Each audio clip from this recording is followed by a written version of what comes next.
खूबसूरत हो। अरे ये किधर भागता? अरे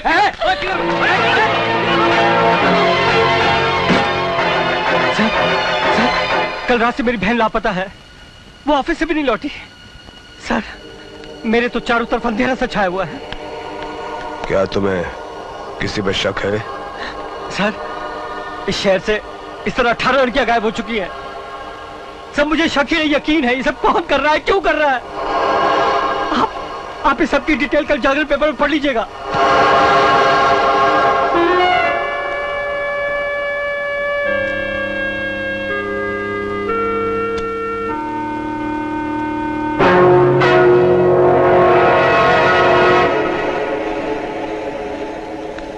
लगता है तुम पत्रकार हो। हाँ, मैं पत्रकार हूँ, लेकिन वो पत्रकार नहीं जो रईस बदमाशों के मुंशी होते हैं, रखेल होते हैं। मैं पैसे की थाप पर कलम से थुमके नहीं लगवाता।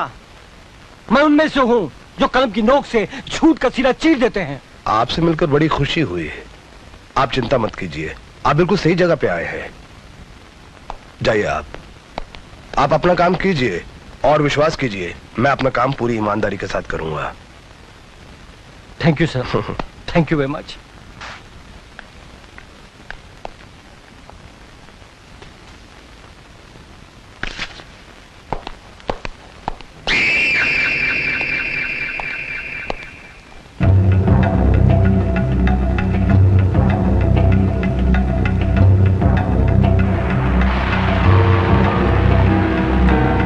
फिर तो उस पत्रकार ने धमकी भी दे दी थी कि उसे सब कुछ मालूम है।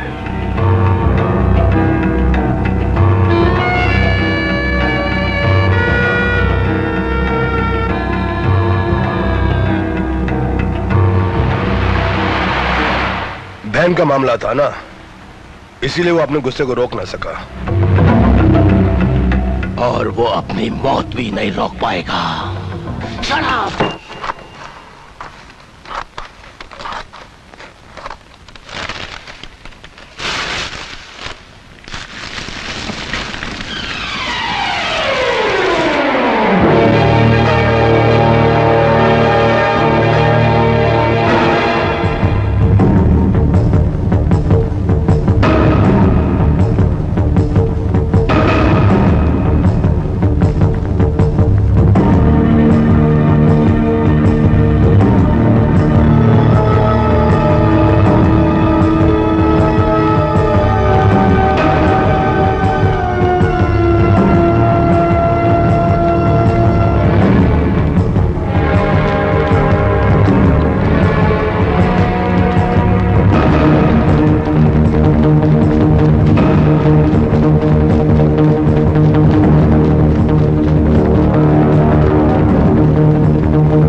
मैं तुम्हें इस खून के जुर्म में गिरफ्तार करता हूं।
हवा हवलदार, आज तक तो यही होता आया है।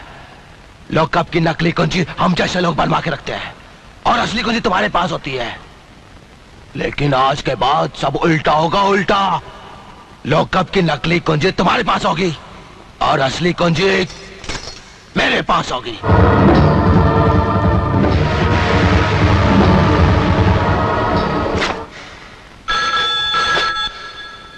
इंस्पेक्टर सिद्धांत हियर। सर, मैं हवलदार राम साखरे बोल रहा हूँ सर। बोलो। सर, कपाली यहाँ आया था, उसने इंस्पेक्टर शर्मा को बुरी तरीके से घायल कर दिया है सर। और सर, उसने उसको लॉकअप में बंद करके चाबी अपने साथ ले लिया है सर।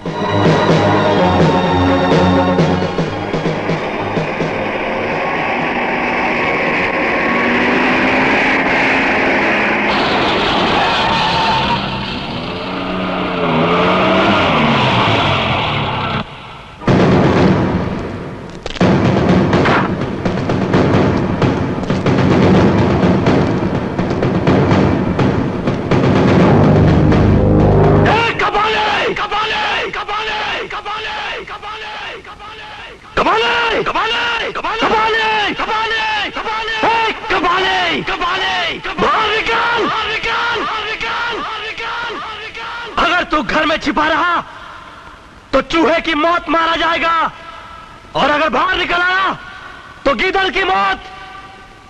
बोल, तुझे कौन सी मौत चाहिए?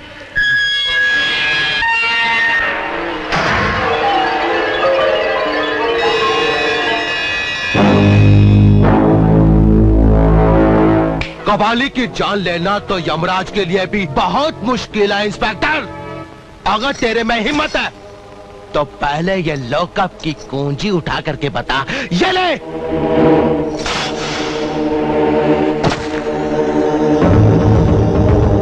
और ऐसे क्यों उतार रहे हो? क्या सरकार ने एक ही वर्दी दी है तुमको?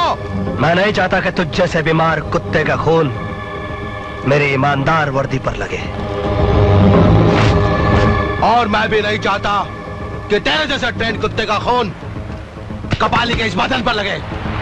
तेरा सारा खून निचोड़ कर यही बहा दूंगा, यही। मेरे नसों में खून के साथ साथ बारूद भी बहता है, और आज तुझे इस बारूद के धमाके भी सुनने पड़ेंगे।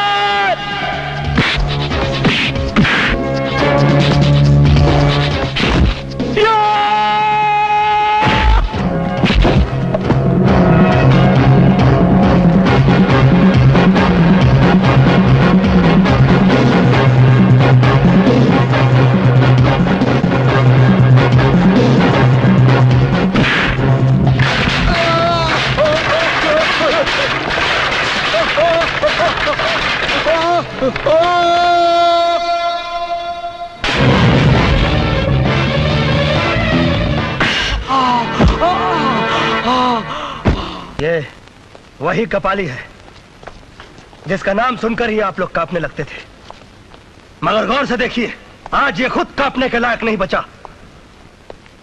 लोग कहते हैं कि जब कोई चीज बांझ हो जाती है तो वो कुछ पैदा नहीं कर सकती। गलत है ये, इसलिए कि जब लोगों की बहादुरी बांझ हो जाती है तभी कपाली जैसे गुंडे पैदा होते हैं। अगर आप लोग ये चाहते हैं कि आप लोगों की खुदी को मिटाने के लिए अगर गुंडों की खुदाई भी आ जाए और मिटा ना सके, तो आप लोगों को खुददार बनना पड़ेगा। खुददार, खुददार, खुददार।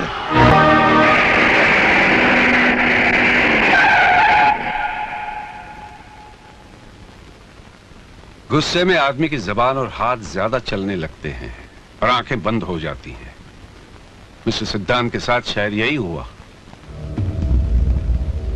यस सर, शायद यही वजह है कि इसने कपाली को इतना मारा कि वो बोलने के लायक भी नहीं रहा। सर, उसके जरिए हम दूसरे मुजरिम को आसानी से पकड़ सकते थे।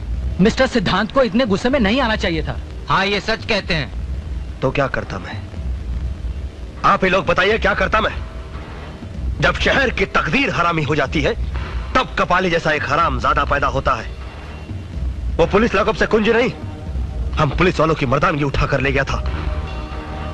उसने एक जर्नलिस्ट का नहीं, एक आवाज, एक इनकलाब का खून कर दिया था। और जिस बुरी तरीके से उसने हमारे एक पुलिस इंस्पेक्टर को बीच सड़क पर मारा, उस गली के कुत्ते भी यह सोचकर खुश होते होंगे कि उनकी जिंदगी हम पुलिस वालों से तो अच्छी है। सर, कपाली की गुनाह इतनी भयानक है कि अगर किसी पुलिस वाले को उस पर गुस्सा नहीं आता तो यह समझा जाए कि वो इम्तिहान देकर वर्दी का हकदार तो बन गया है, मगर वर्दी का सच्चा वफादार नहीं। ये सच है सर, हालात कभी ऐसे भी हो जाते हैं कि गुस्सा आ जाए, मगर ये भी सच है मिस्टर सिद्धांत कि अगर तुम अपने गुस्से को काबू में रख लेते तो वो कम से कम बयान देने लायक तो रह जाता। सर, मैंने अपने गुस्से को काबू में रखा था, इसीलिए वो कम से कम जिंदा रहने के लायक जरूर है। The meeting is over.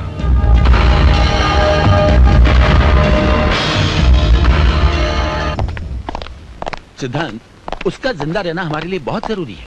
Sir, hospital में कपाली के चारों तरफ और भी सख्त पहरा लगा दो। सर। और हाँ, डॉक्टर से कहना जैसे ही वो होश में आए फौरन तुम्हें फोन करे। Yes sir. Good luck. Sir, college में बहुत बड़ा हंगामा हो गया है।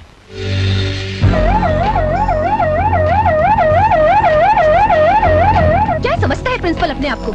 हमारी डिमांड्स की कुछ वैल्यू ही नहीं। देख लेंगे हम सब लोग मिलकर इसको। हम लोगों ने जो सोचा वही हुआ। प्रिंसिपल ने हमारी बात नहीं मानी, मगर हम लोग चुप नहीं रहेंगे। आप लोगों को मालूम है हमारे कॉलेज की फीस बढ़ा दी गई है। इसे कम करने के बारे में हमारी प्रिंसिपल साहब से आधा घंटे बहस हुई, लेकिन वो मानने के लिए तैयार ही नहीं है। कहते हैं वाइस चांसलर से बात करनी होगी। ये सब बहाने हैं।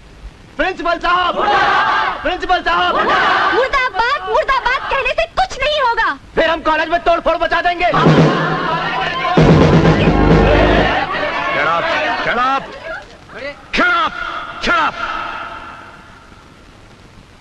कॉलेज की फीस क्या थोड़ी बढ़ गई? आप लोगों ने हंगामा खड़ा कर दिया। ये पाउडर जो आपने लगा रखा है ना, इसकी भी कीमत बढ़ चुकी है। ये लिपस्टिक जो आपने पोत रखी है ना, इसकी भी कीमत बढ़ चुकी है। तब हंगामा क्यों नहीं खड़ा किया आप लोगों ने? स्टूडेंट और विद्यार्थी कहलाते हैं आप लोग। विद्यार्थी वो होते हैं जो विद्या का अर्थ निकालते हैं, मगर आप लोग तो विद्या की अर्थ ही निकाल रहे छोड़ हैं। दो मुझे। तुम नहीं जानते मैं किसकी बेटी हूँ। तुम भी नहीं जानती कि मैं किस किस्म का पुलिस इंस्पेक्टर हूँ। मैं तुम्हारा ट्रांसफर हफ्तों में यूं करवा सकती हूँ। मैं भी तुम्हारा दिमाग मिनटों में ठीक कर सकता हूँ। तुम ये मत भूलो कि मैं होम मिनिस्टर की बेटी हूँ। तुम भी मत भूलो कि मुझे ज्यादा गुस्सा तब आता है जब कोई अपना बड़े आदमी से रिश्ता बताकर मुझ पर धौंस जमाने की कोशिश करता है, समझे तुम? नंदू भैया बचाओ ना, डरपोक कहीं का। आया माँ। अरे सिद्धांत, ये क्या कर रहा है? छोड़ दे इसे। अरे नारायण नारायण नारायण, भाई बहन के बीच में महाभारत या हैरत। अरे मैं कहती हूँ छोड़ दे इसे। छोड़ दो। तुम जानती हो उसने कॉलेज में क्या बदमाशी की? इस उम्र में बदमाशी नहीं करेगी तो क्या सन्यास ले लेगी? तुम इसे बिगाड़ दोगी आया माँ। टिकट न दे इसे। आप अगर तूने उसे छुआ भी ना तो बहुत मार खाएगा। आपने कभी मारा है इसको? हाँ, बचपन में बहुत मारा है। मैं एक बात बोलूं, आप बहुत झूठ बोलती हैं। नहीं ऐसा नहीं, मतलब आपने न कभी उसको डांटा है न कभी मारा है। मैं अपनी आंखों से देख कर आ रहा हूँ। सचमुच ये मुझे बहुत अच्छा लगता है। मैं जानती थी आखिर में आप भैया का ही साथ देने वाली हैं। नारायण नारायण, ये तो बहुत गर्म है। मगर ये बताइए मंत्री जी कहाँ हैं? वो बाजार गए हैं। बाजार गए? ये यहाँ खड़ा वो बाजार गए? मैं भी आता हूँ। अरे सुनो, क्या? ये ग्लास ले दो। पहले ही बहुत से ग्लास चोरी हो चुके हैं। तो सब मैंने थोड़ी चुराए हैं। रवा? अरे सर जी, सर जी, अरे नारायण नारायण, वो मैं भूल गया। देखो ये क्या है? साइकिल है। अरे आप होम मिनिस्टर होके साइकिल पे? सर आपको तो हेलीकॉप्टर पे होना चाहिए था। सब्जी खरीदने के लिए साइकिल अच्छी है। सर हाँ। सब्जी खरीदने के लिए आप जा रहे हैं? हाँ। नारायण नारायण, नहीं नहीं सर नहीं। मुझे तो सब्जी काटने में और बनाने में भी बड़ा मजा आता है। आप मंत्री होकर अगर सब्जी काट सकते हैं तो फिर आपका पीए होने के नाते मुझे तो घास छीलनी पड़ेगी। फिर मैं तो अपने गार्डन में घास छिलता हूँ। आप अगर मंत्री होकर घास छीलते तो आपका पीए होने के नाते मुझे क्या करना पड़ेगा?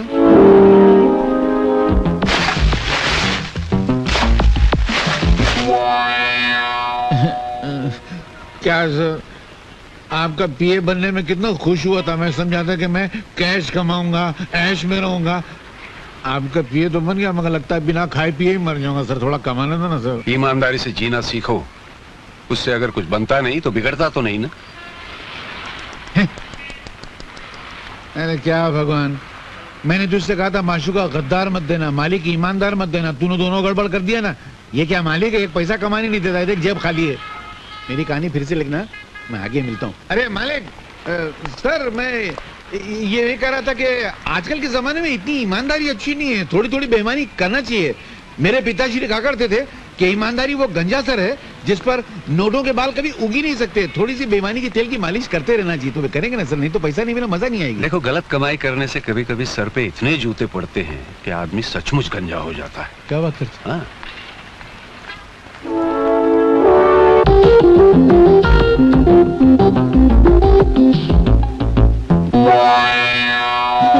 अरे सर,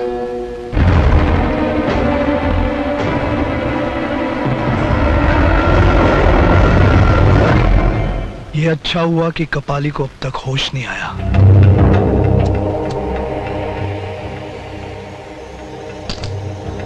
जब तक उसे मौत नहीं आती, उसके होश में आने का चांस बाकी है। शैनी, आखिर तुम कहना क्या चाहती हो? आज इस शहर में एक खास प्रोग्राम है, फिलहाल तो तुम इसे देखो।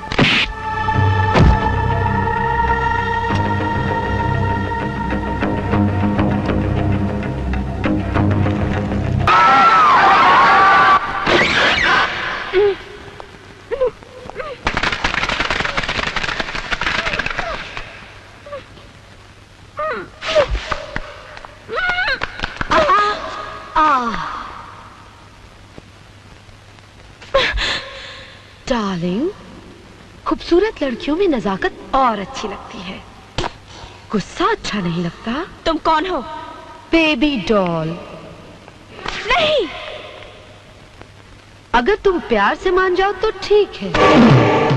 हम मुर्दों पर कफन डालने में जितना टाइम लगाते हैं, उससे भी कम टाइम में इज्जतदारों के जिस्म से कपड़े उतारते हैं, समझे? भगवान के लिए मुझे छोड़ दो। स्टार्ट।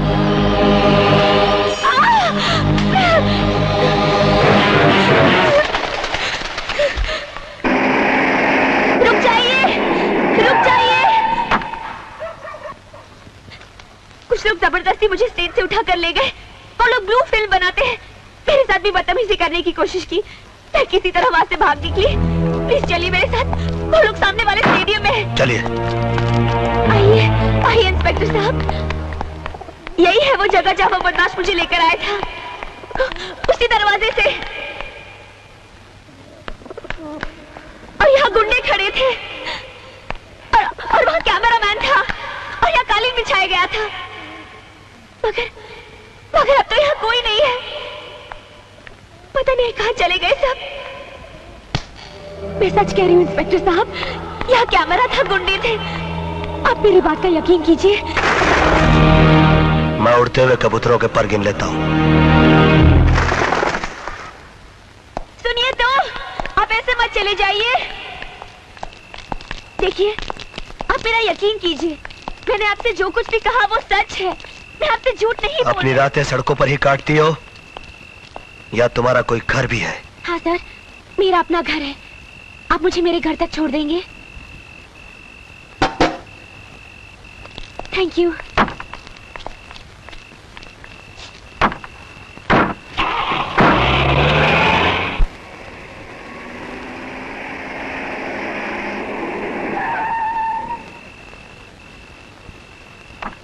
सर, यही मेरा घर है, आइए ना मेरे घर में। मैं चाय बहुत अच्छा बनाती हूँ, आइए।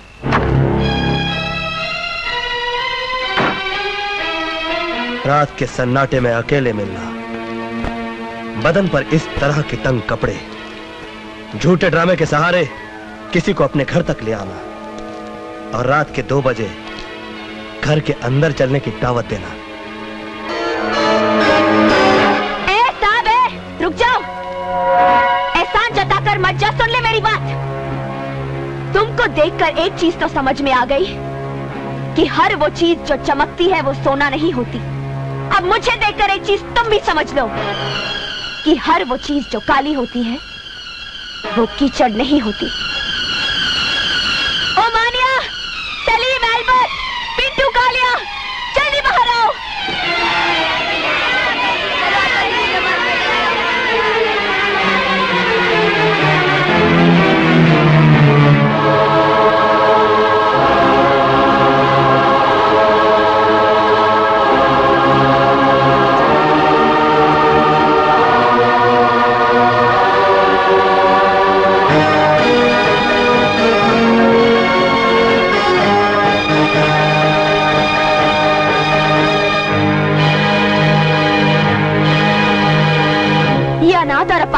बच्चे हैं जिनके पास मेरे सिवा इस दुनिया में कोई नहीं है। इन्हीं के लिए स्टेज शोज करती हूँ मैं। बोलो, अब कैसे लगती हूँ मैं?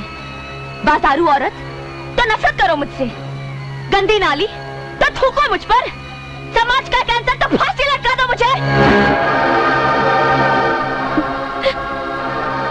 तुमने तो किसी न किसी औरत का दूध जरूर पिया होगा। तुम्हें उसी दूध की कसम, मैं जैसी लगती हूँ वैसी ही सजा दो मुझे।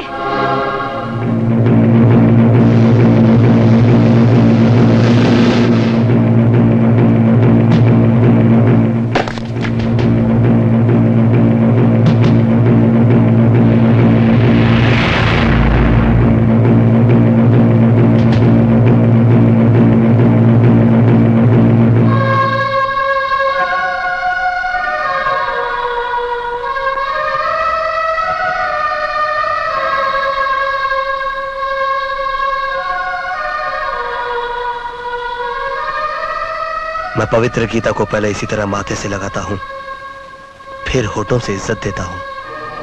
लेकिन मैं, तुम में भी एक महाभारत है, तुम्हारे हर शब्द में क्रांति है। तुम भी पवित्र गीता की तरह हो, इसीलिए तुम्हारे साथ ये सलूक करना पड़ा।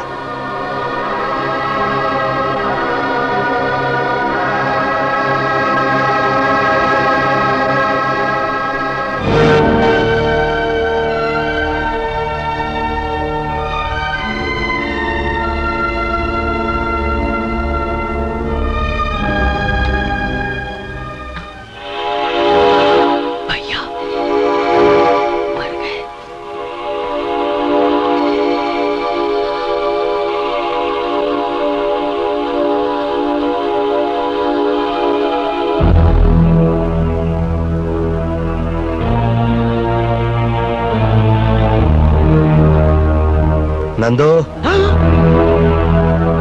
इतनी रात को कहां से आ रहे हो?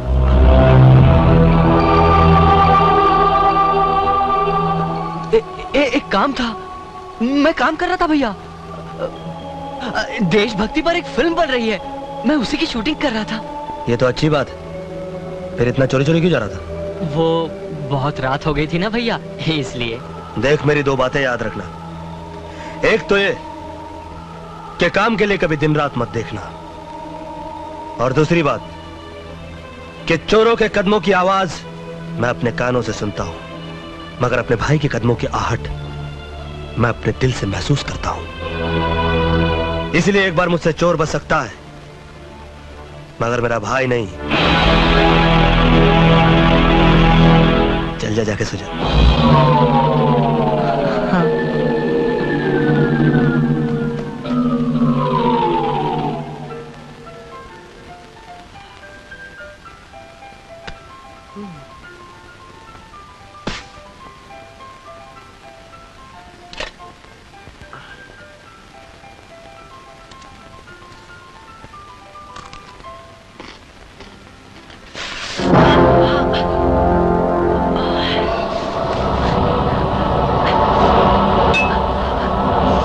ये भी खाली है और चल रहा है, क्या करूं? अरे नंदू, ये क्या हो गया तुझे? कुछ नहीं भैया, थोड़ा सा। ये थोड़ा लग रहा तुझे?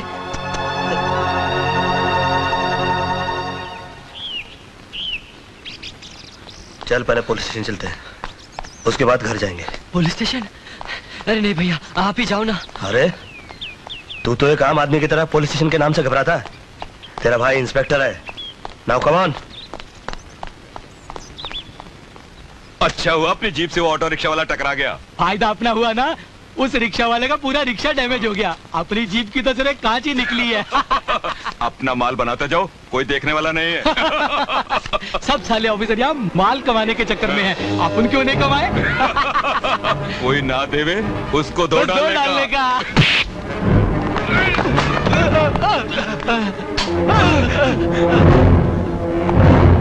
माइल्स, ये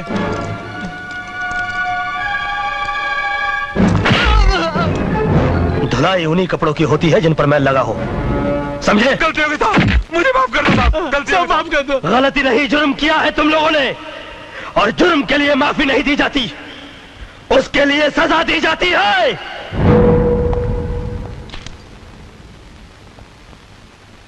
नंदू कहां चला गया? ओह, कॉलेज चला गया हुआ। ये 11 बज गया, अभी तक सब इंस्पेक्टर वर्धन क्यों नहीं आए? सर वो हमेशा लेट ही आते हैं।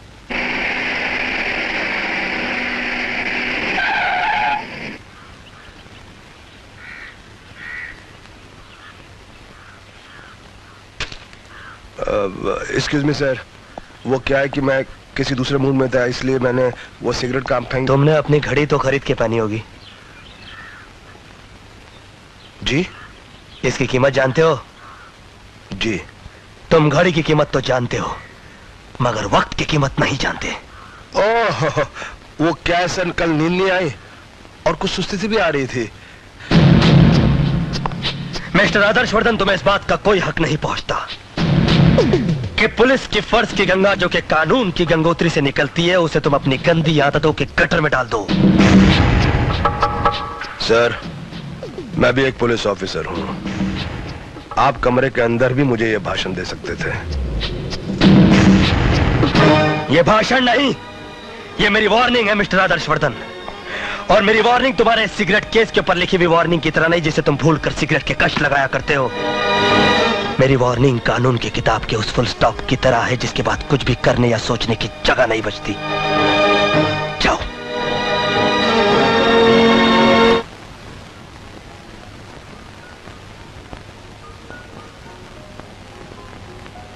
पूजा, तुमने गुंडों को पहचान लिया है। तुम्हें अपने रास्ते से हटाने के लिए वो तुम पर जानलेवा हमला भी कर सकते हैं, इसलिए अब तुम्हारे अपने घर में रहना ठीक नहीं। तुम्हें एक महफूज जगह पर रखा जाएगा, जिसका किसी को पता नहीं चलेगा। वहां पर पुलिस का पहरा भी रहेगा। तो आप मुझे छुपा देना चाहते हैं? हाँ, हर कीमती चीज छुपा के रखी जाती है।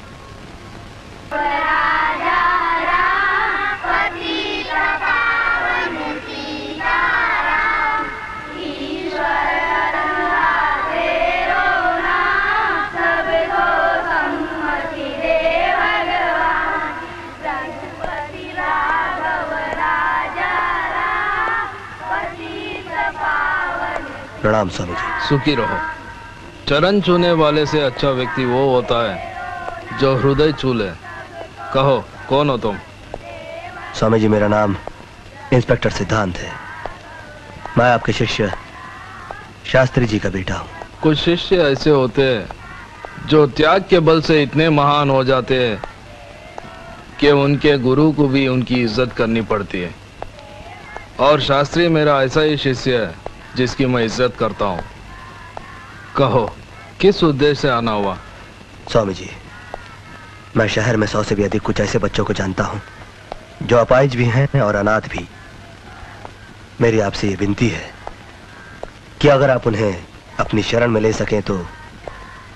शरण में नहीं, ये समझो कि मैंने उनको अपने हृदय से लगा लिया, क्योंकि इन बच्चों में भगवान बसा करते हैं। और मैं ये चाहता हूँ कि इन भगवान के चरणों में ही मेरी जिंदगी का अंत हो जाए। स्वामी जी, प्रणाम स्वामी जी।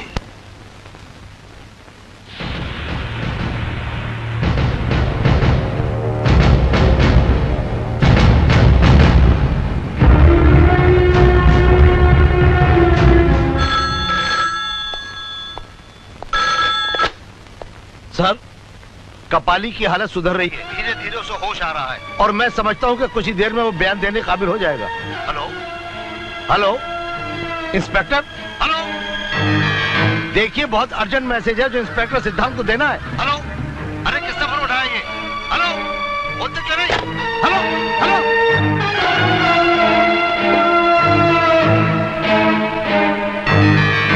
डॉक्टर का फोन आया है कि कपाली होश में आने वाला है। कपाली को किसी भी तरह हॉस्पिटल से निकालना होगा।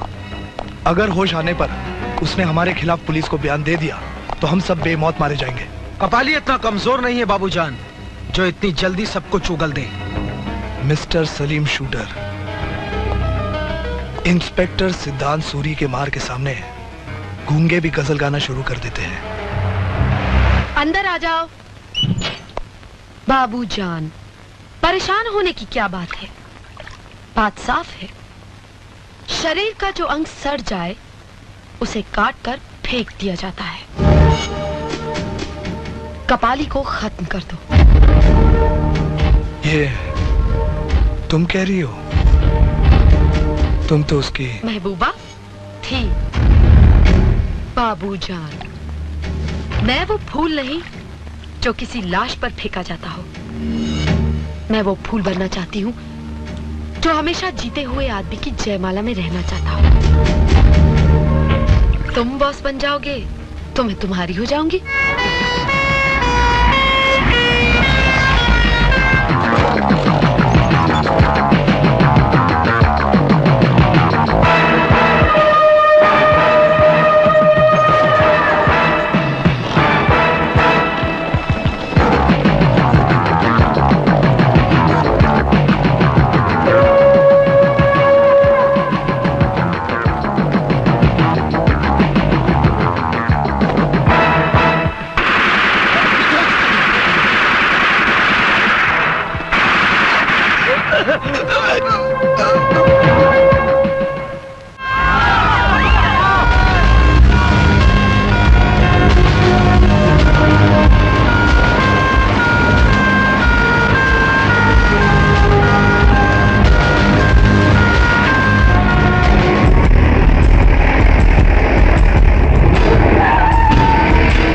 पिछले गेट के क्राउड को कंट्रोल करो, जाओ।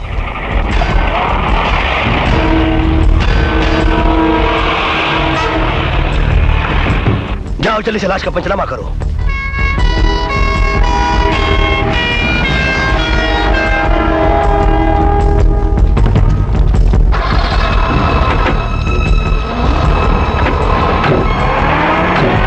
पीछे हटो, पीछे हटो, यहाँ से पीछे।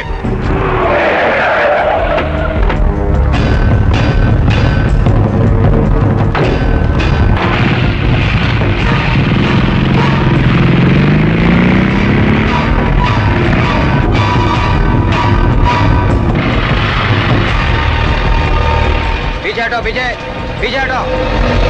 हटाओ सबको पीछे, यहाँ से सबको पीछे हटाओ। कोई तमाशा नहीं हो रहा यहाँ पर। हमें कपाली की लाश भी चाहिए। हाँ, तुम तो उसकी असली वारिस हो, तुम्हें तो लाश मिल ही जाएगी। हाथ पीछे।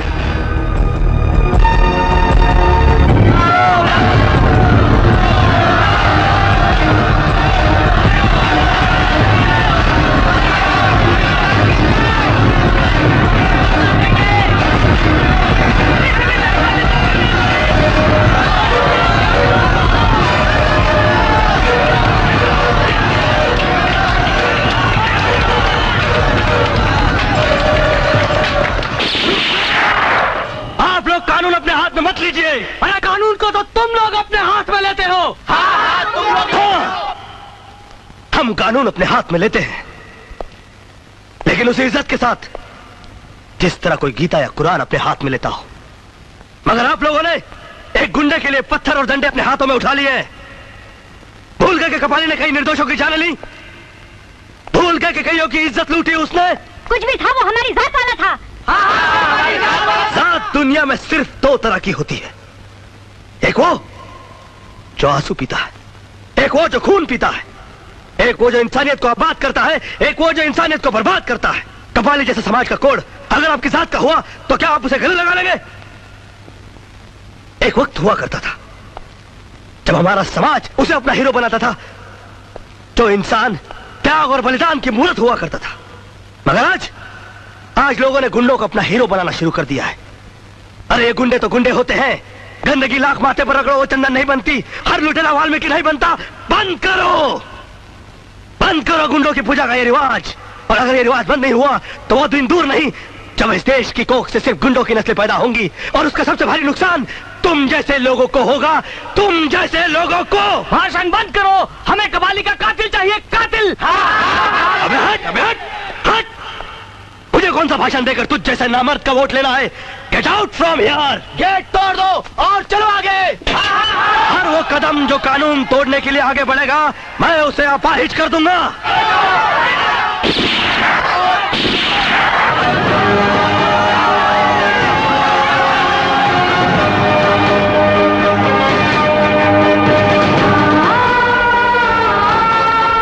पाली को सबसे पहले होश में आते मैंने देखा था और सबसे पहले मैंने ही आपको फोन किया। इम्पॉसिबल। अगर आपने मुझे सबसे पहले फोन किया होता तो कातिल के पहुंचने से पहले इंस्पेक्टर सिद्धांत यहाँ होता। आप मेरी बात के यकीन कीजिए कि मैंने आपके थाने फोन किया था और किसी आदमी ने फोन उठाया था। मैंने कपाली के बारे में सारी बातें उसे बता दी थी ताकि आपको खबर दे सके। कौन था वो? मैंने उससे बार बार पूछा कौन हो तुम, कौन हो तुम। उसे जवाब तो नहीं दिया लेकिन फोन काट दिया।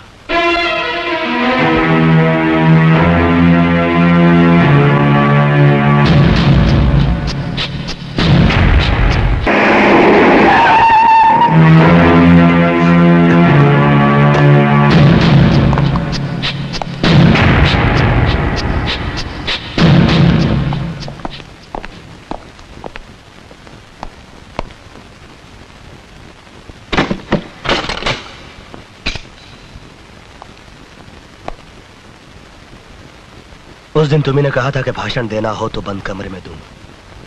आखिर तुम भी एक पुलिस ऑफिसर हो, इसीलिए दरवाजा बंद कर दिया। बताओ, कल जब डॉक्टर का फोन आया तुमने मुझे खबर क्यों नहीं की? मैंने फोन नहीं उठाया। झूठ बोलते हो तुम। तुमने कपाली का मर्डर कैसे करवाया? मैंने कुछ नहीं कहा। झूठ है ये सब। झूठ वो है जो तुम बोल रहे हो। सबसे पहले तुम्ही को खबर मिली थी कि कपाली होश में आने वाला है और तुमने ये खबर गुंडों को पहुंचा दी। इसीलिए पुलिस पहुंचने से पहले गुंडे वहां पहुंच गए और उन्होंने कपाली को मार डाला। पता नहीं अंदर क्या हो रहा? कुछ खास बात हो रही होगी यार। तेरे को क्या, तू चुप कर खाली। जिन लोगों के साथ मिलकर तुम कानून का बलात्कार करते रहे, अगर कल सुबह 10 बजे तक उन लोगों का नाम नहीं बताया तो मैं तुम्हारे जिस्म को वर्दी की जगह जख्मों का लिबास पहना दूंगा और फिर तुम दर्द से इतना तड़पोगे कि उसके बाद मौत को भी चखोगे तो यही कहोगे कि मजा नहीं आया। सर अर्जेंट कैसे सर?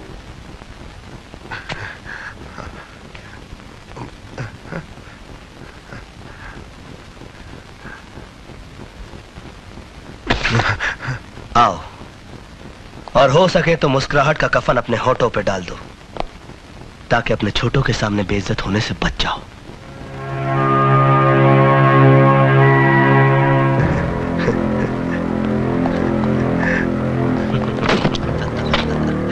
मजा आ गया ना? हाँ, बहुत मजा आ गया। अरे कोई साहब को कोल्ड ड्रिंक पिलाओ। कल 10 बजे। Cold drink sir.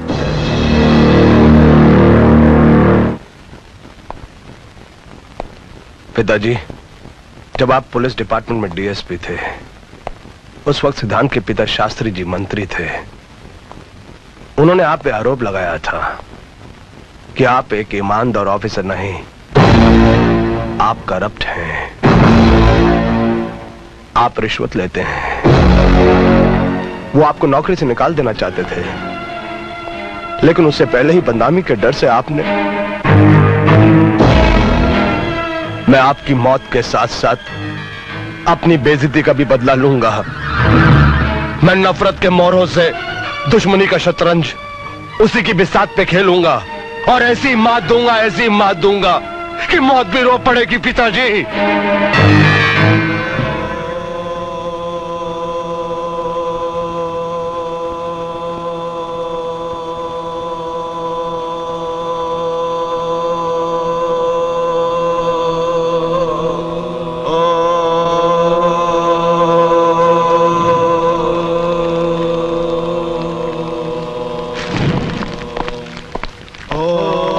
नमस्ते स्वामी जी, आप तो सब जानते हैं।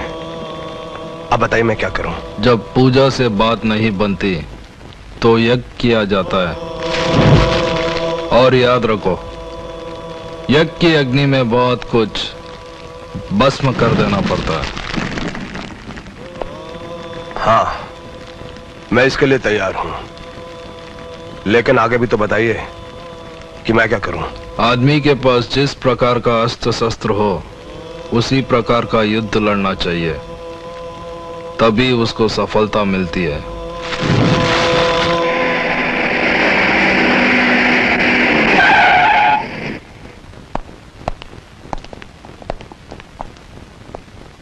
गुड मॉर्निंग मिस्टर सिद्धांत।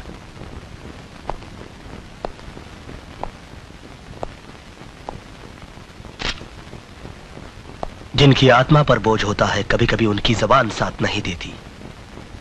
शायद इसीलिए तुम अपना बयान लिख कर लाए हो। अब मैं इस वर्दी के पिंजरे से आजाद हो चुका हूं। ना तुम मेरे सीनियर और ना मैं तुम्हारा जूनियर। अब मुझसे सवाल करने के लिए तुम्हें अदालत के दरवाजे खटखटाने होंगे। कमिश्नर साहब को पता है कि इस वक्त मैं तुमसे मिलने आया हूं। हद से बाहर मत निकलो, वरना कानून के शिकंजे में फंस जाओगे।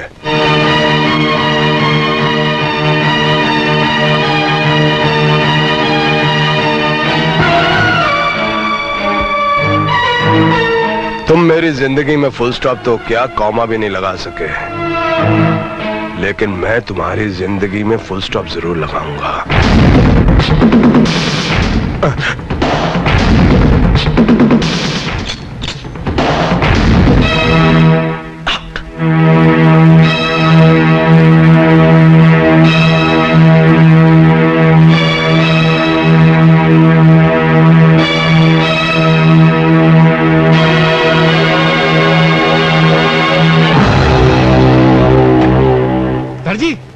सर जी वाह, बाप बेटी दोनों यही है। बड़ी जबरदस्त खुशखबरी लाया हूँ। आपने कहा था ना बहना के लोग अच्छा तो रिश्ता लेकर आओ, तो मैं रिश्ता लेकर आया हूँ। अरे वाह, फिर वही रिश्ता।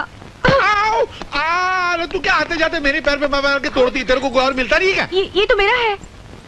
आपके पास कहाँ से आया? पता नहीं, हाथ लगाया तो शायद हाथ में आ गया होगा। दीजिए। ये लो, जाओ। सर बड़ा अच्छा रिश्ता लाया हूँ। वो बहुत बड़े लोग हैं। कमल राय कंपनी है ट्रांसपोर्ट की। हिंदुस्तान में उनके 50 ऑफिस है, 400 ट्रक हैं, 1200 करोड़ के मालिक, बहुत नाम वाले लोग हैं। ईमानदार हैं? ईमानदार? वो तो मैंने पूछा नहीं, वो आप आए तो पूछ लेना। मगर मुझे लगता नहीं कि ये रिश्ता हो सकेगा। क्यों?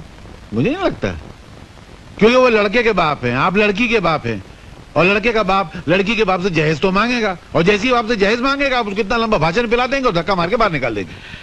कुछ होने वाला नहीं। मैं भी हवा की जमीन पर धुएं की दीवार से किला बनाता रहता हूँ। फिर भी ले आऊं तो बुला के ले आऊं? अच्छा रहेगा, बात हो जाएगा, फ्लॉप तो होने वाली है। मैं भी उल्लू का पट्टा खामा की टेबल टेनिस खेलता रहता हूँ। सेठ जी, सेठ जी आइए आइए। नमस्ते जी। नहीं मैं नहीं, मैं तो पिए हूँ। उधर हो आप? कहाँ थे इतनी देर से? आइए। सर ये लीजिए। नमस्कार। ये लड़के के बाप है, ये लड़की की माँ है, ये लड़के का मैनेजर है, और ये उसके पिता है। नहीं अंकल, आपने सब गड़बड़ कर दी, उल्टा पुल्टा हो गया। कैसे? लड़का मैं हूँ। अच्छा। ये मेरे पिताजी हैं, ये मेरी माताजी हैं, नमस्ते, और ये हमारे मैनेजर साहब हैं। पर तुमने तो कहा था तुम लड़के की माँ हो। मैंने? अच्छा आप लोग बैठिए ना। हाँ मैं भी वहाँ बैठ जाता हूँ। सब फ्लॉप तो होने वाला है, आपने क्या करने का? अच्छा, क्या काम करते हो? जी मैं ग्रेजुएट हूँ, और डैडी के सारे बिजनेस मैं ही संभालता हूँ। अच्छा। हम दोनों पति पत्नी 6 महीने तो तीरथ पर रहते हैं। हाँ जी। अच्छा, आप लोग दहेज में क्या लेंगे? हमें बहू के अलावा दहेज में कुछ नहीं चाहिए। जी हमारे लिए सौभाग्य की बात यही होगी कि हमारा रिश्ता आपके यहाँ तय हो जाए। कन्हैयालाल, ओ कन्हैयालाल। हाँ क्या हुआ? फ्लॉप हो गया ना? अरे फ्लॉप नहीं हुआ, मामला तय हो गया। मिठाई तो खिलाओ सबको। शादी पक्की हो गई? अरे मुबारक हो। लो सर को मिठाई खिलाओ। जल्दी खोलो यार। ये लीजिए। ये तो खाली है। तो तुम क्या खाली डब्बा लेकर आए थे शादी करने के लिए? नहीं अंकल, वहाँ से तो भरा हुआ लिए थे हम लोगों ने। भरा हुआ था मतलब? तो क्या मैंने खा लिया? नहीं मेरा। अरे वाह, देखो सर ये ईमानदारी का जमाना है। मैं आपके बेटे का यहाँ रिश्ता पक्का करने आया तो बोलता है मैं मिठाई खा गया, कल बोलेगा मैं जहेज खा गया, फिर बोले मैं सुबह सेट खा गया। वाह वाह वाह, शराफत की दुनिया ही नहीं है। कुछ मीठा मीठा तो लग रहा है यार। मैंने खाया था क्या? खामखा बेचारे को डांट दिया। ऐसा नींद में क्यों जाता मालूम नहीं। वो मेरे भैया के कब्जे में है और वो उससे प्यार भी करने लगे हैं। फिर वो मुझे जरूर पहचान लेगी और मैं उससे बच नहीं पाऊंगा। और भैया तो मुझे जान से मार डालेंगे। तुम कुछ करो बाबूजान, तुम उसे जान से मार डालो, उसे मार डालो बाबूजान, वरना मैं मर जाऊंगा। बाबूजान। जेनी, ये बंद करो और मेरी बात सुनो। तुम उसे मरवा दो, वरना भैया मेरे टुकड़े टुकड़े कर देंगे, मेरे टुकड़े टुकड़े कर देंगे।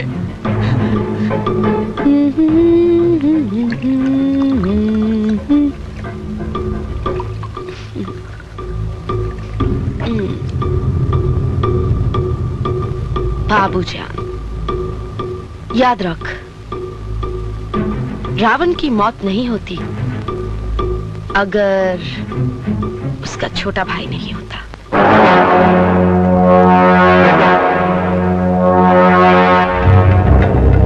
पूजा कहाँ है? हाँ, मैं जानता हूँ, भैया ने उसे कहाँ रखा है।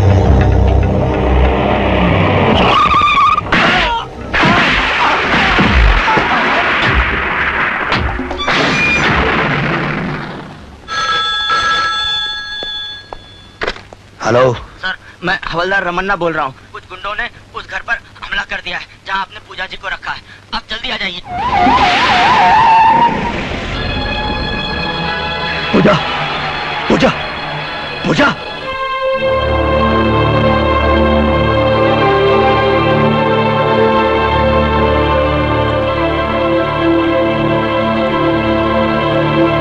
इंस्पेक्टर सिद्धांत, ऑपरेशन कामयाब हो गया, लेकिन सर पर गहरा जख्म लगने से उनकी आंखों की रोशनी चली गई।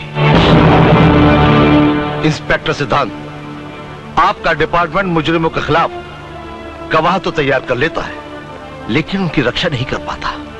मैंने उसके लिए 2 गार्ड दिए थे डॉक्टर। वो गुंडों को नहीं रोक पाए तो गलती उनकी थी या आपके डिपार्टमेंट की? और फिर सजा किसको मिली? किसको मिली सजा? चूंकि पूजा स्टेज की आर्टिस्ट थी, इसलिए पहले से मैं उसको जानता था। माँ बाप तो है नहीं, पहले से उसकी जिंदगी वीरान थी, अब तो उसकी जिंदगी में अंधेरा ही छा गया। कुछ लोग उसके अंधेपन का फायदा उठाने की कोशिश करेंगे और दुश्मन तो उसे मार ही डालेगा। फिर आगे उसकी बर्बादी का जिम्मेदार कौन होगा? किसी के भी जिम्मेदार होने का कोई सवाल ही पैदा नहीं होता, इसलिए कि वो बर्बाद ही नहीं होगी। मैं उससे शादी करूंगा।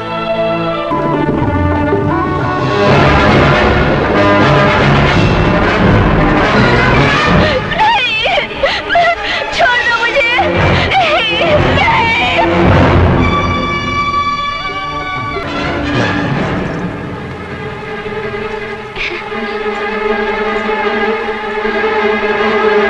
कितने भोले भाले लगते हैं।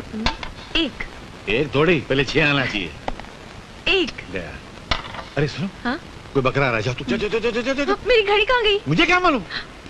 आप नहीं चुराई होगी। क्या मतलब? मेरे जेब में किसी घड़ी निकलती है? हाँ। क्या ये कहाँ से आई? घड़ी दीजिए मेरी। मगर नहीं, हाँ लेना यार। घड़ी दीजिए ना। लेना जा। नमस्ते जी। नमस्ते। क्या है? मिनिस्टर साहब घर में हैं? तुमने मिनिस्टर साहब को कभी देखा है? जी नहीं। फिर कैसे पूछ लिया कि मिनिस्टर साहब घर पे हैं? हो सकता है कि मैं ही मिनिस्टर हूँ फिर। खड़े रहो। मेरा मतलब है कि उनमें और मुझ में कुछ ज्यादा फासला नहीं है। वो मुझ में है और मैं उनमें हूँ। उनमें और मुझ में इतना ही फर्क है जितना मुझ में और मुझ में है, तुझ में और तुझ में है। जी मैं कुछ समझा नहीं। मैं खुद नहीं समझा तो तुमको क्या समझाऊं? बोलो क्या काम है? सर, हाँ? मेरी एक लड़की है। मेरा शादी करने का कोई इरादा नहीं है। मैं शादी की नहीं। हाँ? मैं उसका एडमिशन मेडिकल कॉलेज में करवाना चाहता था। मेडिकल कॉलेज में? जी। आपको मालूम है मेडिकल कॉलेज की सीट कितनी महंगी है? एक लड़का 105% लेके पास हुआ था। 105? हाँ? 100 लिखाई के, 5 सफाई के। सफाई के? अरे कुछ लिखा ही नहीं तो सफाई नहीं हुई यार। तो उसने 5 लाख रुपया भरा तब जाकर उसको सीट मिली। तुम्हारे पास 5 लाख रुपया, अभी सीट दिलाता हूँ। सर, 5 लाख रुपया तो मैंने कभी सपने में भी नहीं देखे। सपने में भी नहीं देखे? भिखारी लगता है। चलो, मेरे दिल में रहम है, मैं तुम पर रहम खाता हूँ। 1 लाख रुपया तो सीट दिला देता हूँ। सर, मैं जिस मोहल्ले में रहता हूँ ना, वहाँ के तमाम मकान बेच दिए जाएं। उन मकान में रहने वालों के सारे कपड़े, लत्ते, बर्तन सारे बेच दिए जाएं। उन लोगों को भी बेच दिया जाए तो भी 1 लाख रुपया इकट्ठा नहीं हो पाएगा। अनाथ आश्रम में रहता है क्या बे? अबे 50,000 दे सकता है कि नहीं? सर, 40 साल हो गए मुझे नौकरी करते करते। अब तक मेरे प्रोविडेंट फंड में 50,000 नहीं जमा हो पाए। साला अबे 5,000 देगा? मेरी औकात नहीं है। 500 रुपया देगा? तनख्वाह नहीं है मेरी। अबे तो तेरी औकात कितनी है? 5 रुपए की। हा? होम मिनिस्टर का पीए और 5 रुपए रिश्वत? थू थू थू, हट। इससे तो ईमानदारी अच्छी है। अबे हम लोग वो लोग नहीं है जो 5 रुपए और 5 लाख रुपए के लिए ईमान बेच देते हैं।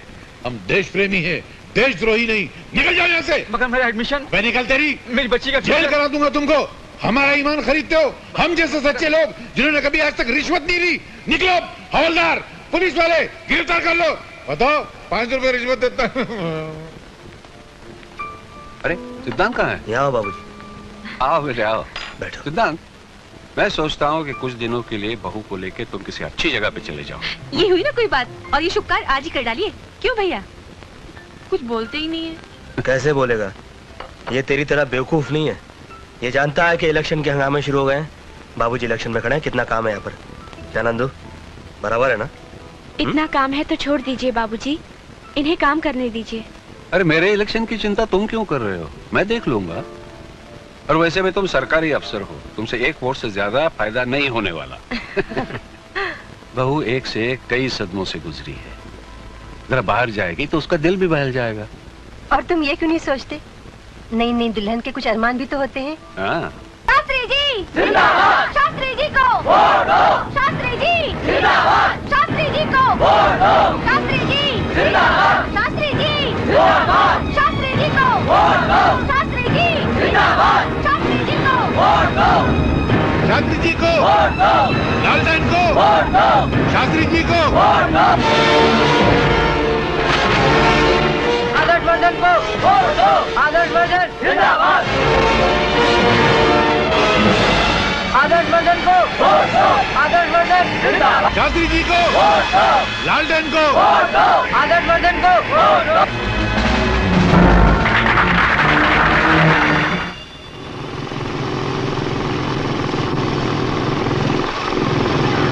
मंत्री महोदय जिंदाबाद, मंत्री महोदय जिंदाबाद, मंत्री महोदय। अरे मंत्री जी आगे चलिए। मंत्री महोदय, मंत्री महोदय। एक हार तो दो ना। अच्छा थोड़ा फूल तो दो।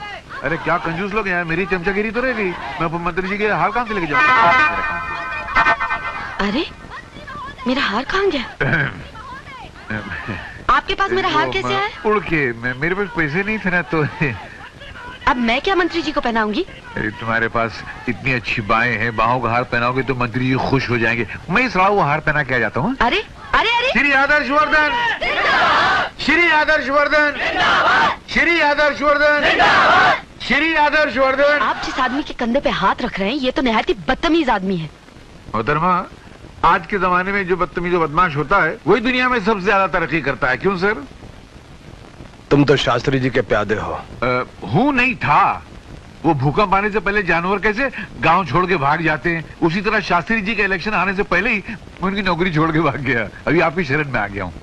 सर इसकी कोई मदद मत कीजिएगा, ये बिल्कुल गद्दार आदमी है। सर जो ईमानदारों से गद्दारी करेगा वो गद्दारों से ईमानदारी करेगा, ये बहुत बड़े झूठे ने कहा है।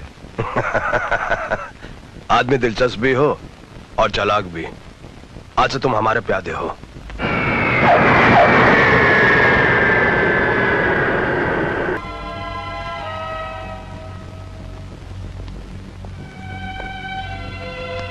अरे सिद्धांत आ गए। बहू कैसी है? वो अच्छी है। हा? आप सुनाइए, इलेक्शन में ये सब क्या हो गया, कैसे हो गया ये सब? जमाना बहुत तेजी से बदल रहा है सिद्धांत। इस इलाके के इलेक्शन में खड़े होने के लिए या तो आदमी को गुंडा बनना पड़ेगा या तो सिर्फ गुंडे ही इलेक्शन में खड़े हो सकेंगे। नारायण नारायण नारायण, आपने बिल्कुल सच कहा। इन्होंने भी इलेक्शन जीतने के लिए गुंडागर्दी की, बम मारे, बूथ कैप्चरिंग की, पता नहीं क्या क्या कर डाला। आप ये मत समझना कि मैं आपके जख्मों पर नमक छिड़कने के लिए आया हूं। आप मेरे पुराने मालिक हैं और आप ही की कुर्सी मुझे मिली है। मैं तो यहाँ पर सिर्फ आपका आशीर्वाद लेने आया हूं। आशीर्वाद दीजिए मुझे। नहीं देना? कोई बात नहीं। वो क्या कि मैं जरा जल्दी में हूं, मीटिंग का वक्त हो गया है। आइए। आप चलिए, मैं 2 मिनट में आता हूँ। क्या मेरे पुराने मालिक है ना, मैं भी जरा आशीर्वाद लेकर आता हूँ। जल्दी आ जाना। बस अभी है। मालिक, मुझे एक आशीर्वाद दीजिए। ये जो मेरा नया मालिक है ना, ये जितना कमीना है, जितना 420 है, जितना बेईमान है, जितना खबीस है, उससे ज्यादा हो जाए, ताकि इसके घर में दौलत की गंगा बह कर आए, उस गंगा में थोड़ा सा नहा लूं। मुझे अभी तो कुछ मिला नहीं है, एक मेरे आदमी की टोपी मिली है खाली।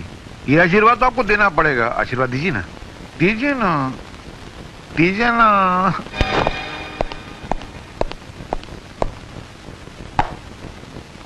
मिस्टर सिद्धांत, आजकल हर मिनिस्टर की सिक्योरिटी पर सरकार बहुत ध्यान दे रही है। एक नए मंत्री जी ने अपने बॉडीगार्ड के लिए तुम्हारा नाम दिया, जिसे हमें मानना ही पड़ा। कल से तुम उनके बॉडीगार्ड रहोगे। वो मंत्री हैं श्री आदर्श वर्धन। लेकिन याद रख इंस्पेक्टर, एक दिन मैं तुम्हें अपने पीछे पीछे कुत्ते की तरह दुम हिलाने पे मजबूर कर दूंगा। सर, ये मुझसे नहीं होगा। मैं अपनी नौकरी से इस्तीफा देने के लिए तैयार हूं।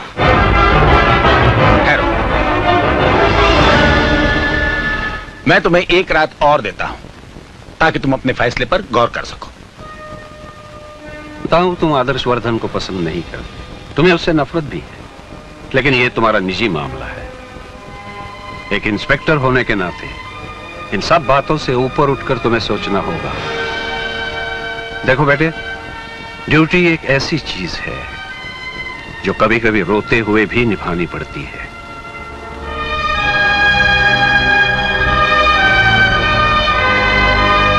देखो बेटे, ड्यूटी एक ऐसी चीज है जो कभी कभी रोते हुए भी निभानी पड़ती है।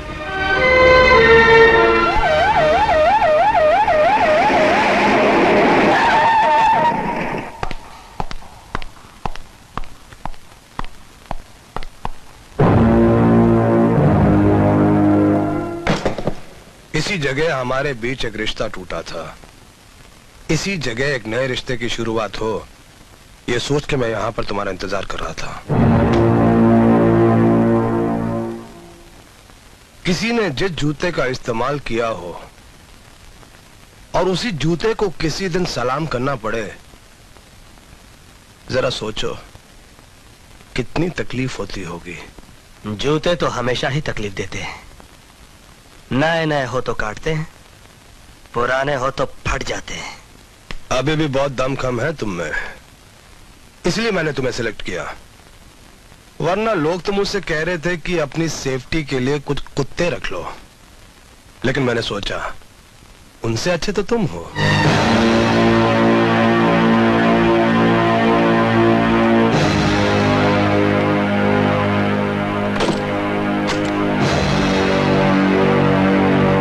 अभी मैं जरा सा शोर मचा दूं कि पुरानी दुश्मनी की वजह से तुम यहां पर मुझे मारने की कोशिश कर रहे थे, तो आज मुझे ना किसी गवाह ना किसी सबूत की जरूरत पड़ेगी। सरकारी मशीनरी से जनता तक सब तुम्हारे खिलाफ हो जाएंगे। मिस्टर सिद्धांत सूरी, कल चालाक तुम थे, लेकिन आज चालाक मैं हूं। कल वक्त तुम्हारा था, लेकिन आज वक्त मेरा है। तुम जैसे खुददार आदमी के लिए ऐसी जिंदगी जीने से अच्छा है कि तुम अपनी नौकरी से इस्तीफा दे दो। Resign. Why should I resign? मैं कोई बुज़दिल गुनहगार नहीं जो अपना गुनाह छुपाने के लिए इस्तीफा दे दूं। जहर पीना पड़े तो पीऊंगा। ड्यूटी तो ड्यूटी है, करनी है सो करूंगा। आइए सर।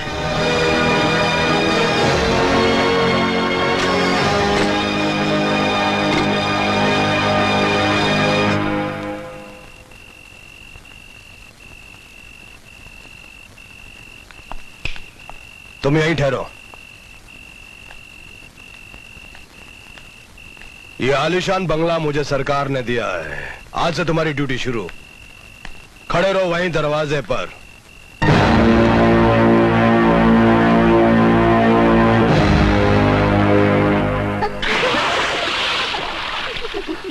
लड़कियों शर्माओ मत, अंदर आओ। कन्हैया, कल का प्रोग्राम बताओ।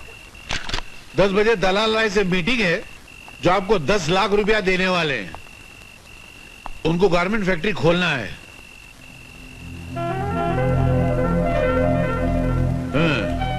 खोल दो सब कुछ खोल दो। आजा।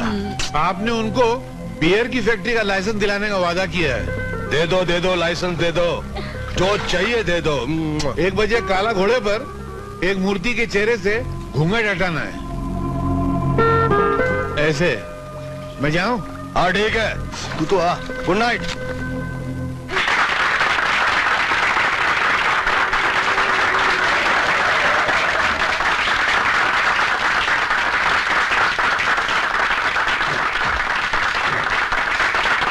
नमस्ते।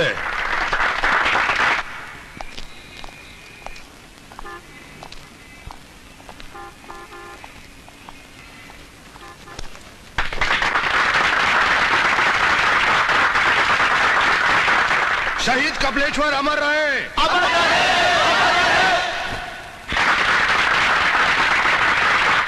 मेरे प्यारे दोस्तों, मैं शहीद कपिलेश्वर को तब से जानता हूं जब वो सिर्फ कपाली था।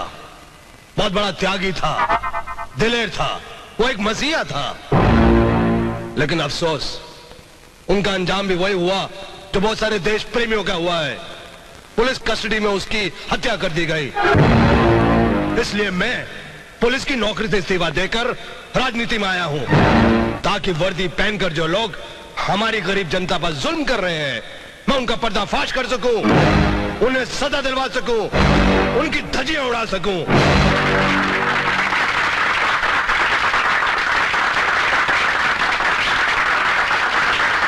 आदर्श प्रधान जिंदाबाद। आदर्श प्रधान जिंदाबाद। मेरे इंतकाम की कहानी का पहला अध्याय पूरा हो गया पिताजी। लेकिन पिताजी, अंजाम ये नहीं है। अंजाम ये है कि जिस तरह गांव वाले फसल काटते हैं, उसी तरह से मैं इंस्पेक्टर सिद्धांत के खानदान और नस्ल को काट दूंगा। इंस्पेक्टर सिद्धांत, एक मिनट। आपके लिए बहुत बड़ी खुशखबरी है। मुबारक हो, आप बाप बनने वाले हैं। थैंक यू डॉक्टर साहब, थैंक यू वेरी मच।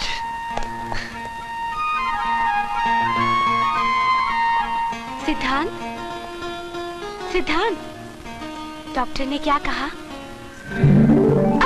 अरे ये भूल किस लिए? सोचो क्या कहा होगा। पता नहीं, बताओ ना। देखो मेरा ये दिल कितनी जोर जोर से धड़क रहा है। हाँ? सोचो क्या कहा होगा। पता नहीं, बताओ ना डॉक्टर ने क्या कहा। तुम सोच के बताओ ना। मालूम नहीं, बताओ ना। मैं जो हूं ना। हाँ?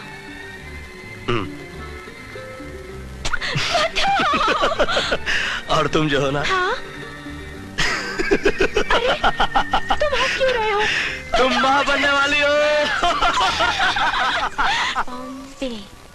और अब लिखो, मिस्टर करण सिंह, जयपुर।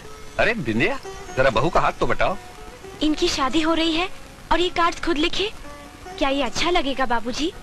जब भाभी की माँ बनने के दिन करीब आ जाएंगे, तब मैं इनको आराम करने दूंगी और खुद ही काम कर लिया करूंगी। चुप, जो भी मुंह में आता है बक देती है। नारायण नारायण। क्या बात है, यहाँ तो खुशियों के लड्डू बट रहे हैं। नमस्ते भाई साहब। अरे नमस्ते, कैसी है? ठीक हो? क्या बात है, बड़े खुश लग रहे हो। हाँ, वक्त की बात है। पहले मेरा मालिक बहुत ईमानदार आदमी था तो मैं कड़का था। अब बहुत बेईमान है, इसलिए मेरे पास बहुत माल है। बैठ जाओ। अवश्य बैठेंगे। आप देखिए हम कैसे बैठते हैं। कन्हैयालाल, ठीक से बैठो। बैठो नहीं, बैठिए। बैठो का जमाना गया जब कुछ लोग मुझे कहते थे बैठो और मैं सुकड़ के बैठ जाता था। अब लोग मुझे इज्जत से कहते हैं कि बैठिए और मैं शान से फैल जाता हूँ।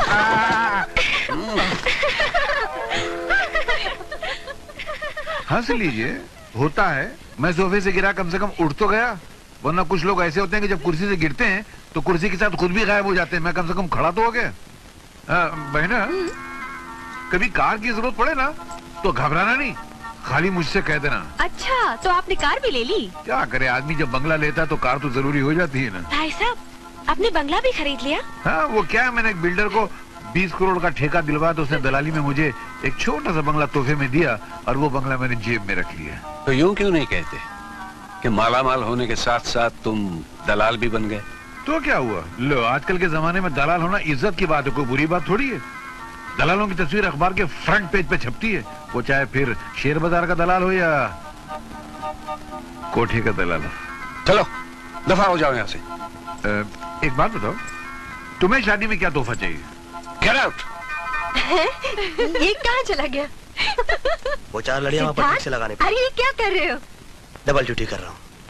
इकलौती बहन की शादी है, आज मैं फूल भी लगाऊंगा, कुर्सियां भी बिछाऊंगा, हर काम करूंगा मैं। लो पहले ये फोन लो बेटा। इस तरह ठीक से देखना। हेलो, इंस्पेक्टर सिद्धांत हियर। इंस्पेक्टर साहब, एक ट्रक पर देशी शराब लोड है, वो पूना की तरफ जा रही है। उस ट्रक का नंबर है MDT 7611।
जिनकी शादी आपकी बहन के साथ हो रही है।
सुखी रहो बेटा।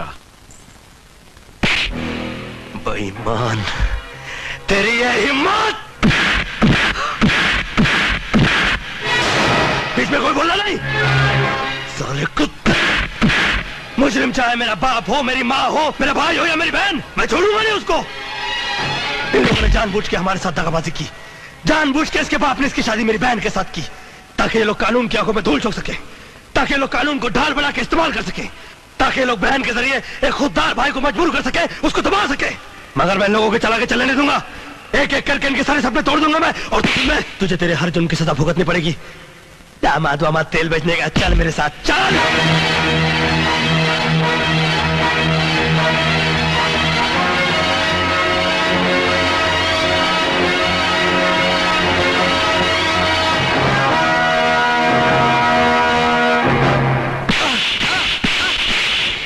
कमला ट्रांसपोर्ट का मालिक तू ही है ना?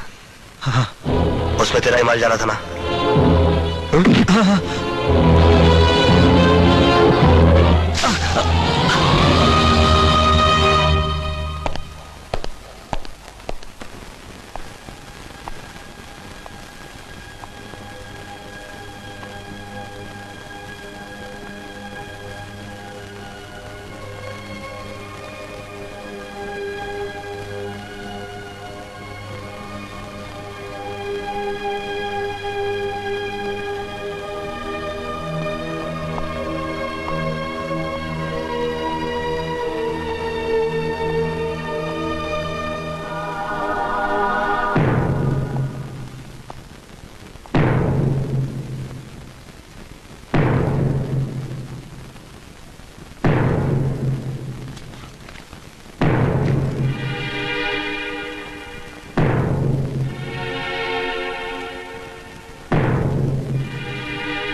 मुझे माफ कर दो। जब मुझे पता चला कि मेरी बहन की शादी एक मुजरिम से होने जा रही है तो मैं पागल हो गया, और जब मैं मंडप पहुंचकर शादी रोक नहीं पाया तो मुझे गुस्से का दौरा सा पड़ गया। इसीलिए बहुत सख्ती से मैं तुम्हें कुछ कह गया। आयमा, तुम हमेशा से मुझे माफ करती आई हो, एक बार और माफ कर दो।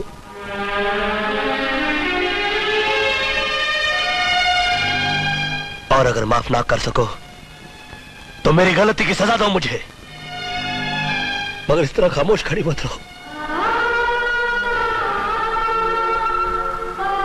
यूं खामोश मत खड़ी रहो। सिद्धांत, बस कर सिद्धांत, बस कर। तुम्हारी तरह पांव पर गिरने वाली बेटी तो जन्म देने वाली माँ को भी मुश्किल से मिला करते। मैं तुमसे नाराज थी ना, इसमें दोष मेरा भी था, क्योंकि मैंने सिर्फ अपना ही दर्द याद रखा और तुम्हारा दर्द भूल गई।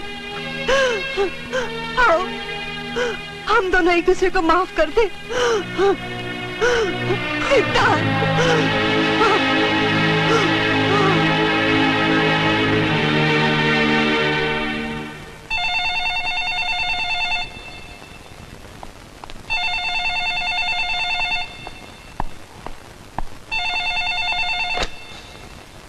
क्यों मिस्टर सिद्धांत, आज तुमने चिरागों को जलाते जलाते अपनी भी उंगलियां जला ली ना? अरे बेवकूफ इंसान, तुमने इतना भी नहीं सोचा जिस शख्स के पास सैकड़ों ट्रक हो उसके पास इतना वक्त कहां कि वो चेक कराता फिरे कि कौन से ट्रक में कौन सा माल जा रहा है। दरअसल मेरे ही इशारे पर तुम्हारे जीजे के ट्रक में देसी शराब लोड करवा दी गई थी, और फिर उसके बाद मैंने बड़े इत्मीनान के साथ, प्यार के साथ तुम्हें खबर करवा दी। दूसरी खुशखबरी यह है कि मैंने जमानत देकर तुम्हारे जीजे को रिहा करा दिया है। अब वो लोग मुझे महान समझते हैं और तुम्हें उनका दुश्मन। Thank you.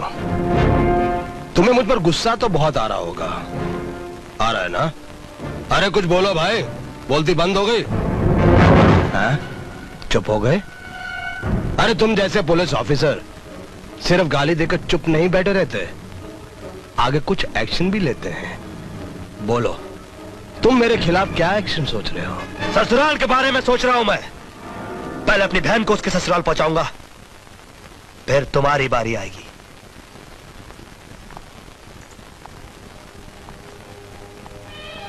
मैं जानता हूं तुम यहां किस लिए आए हो। पहले तुम अपनी गलती की माफी मांगोगे ताकि तुम अपनी बहन को यहां छोड़कर जा सको। ये याद रखो, ये मामला इतनी आसानी से तय नहीं होगा इंस्पेक्टर।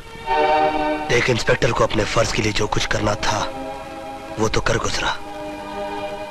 अब एक भाई को अपनी बहन के लिए जो कुछ भी करना पड़े वो भी करूंगा। तुमको मेरे बेटे से माफी मांगनी होगी। मांग लूंगा। सिर्फ हाथ जोड़कर नहीं, पांव पर गिरकर माफी मांगनी होगी। वो भी करूंगा। ठहरो। तुमने सरेआम मेरे बेटे की और हमारी बेइज्जती की है, इसलिए तुम भी सरेआम माफी मांगोगे। पिताजी चुप रहो। मैं इतनी जल्दी बारातियों को तो बुला नहीं सकता, अपने घर के नौकरों को बुला लेता हूं। रामू, मुखिया, सुखिया, तुम्हें मेरे नौकरों के सामने इसके पांव पे सर रखकर माफी मांगनी होगी। बोलो, तैयार हो?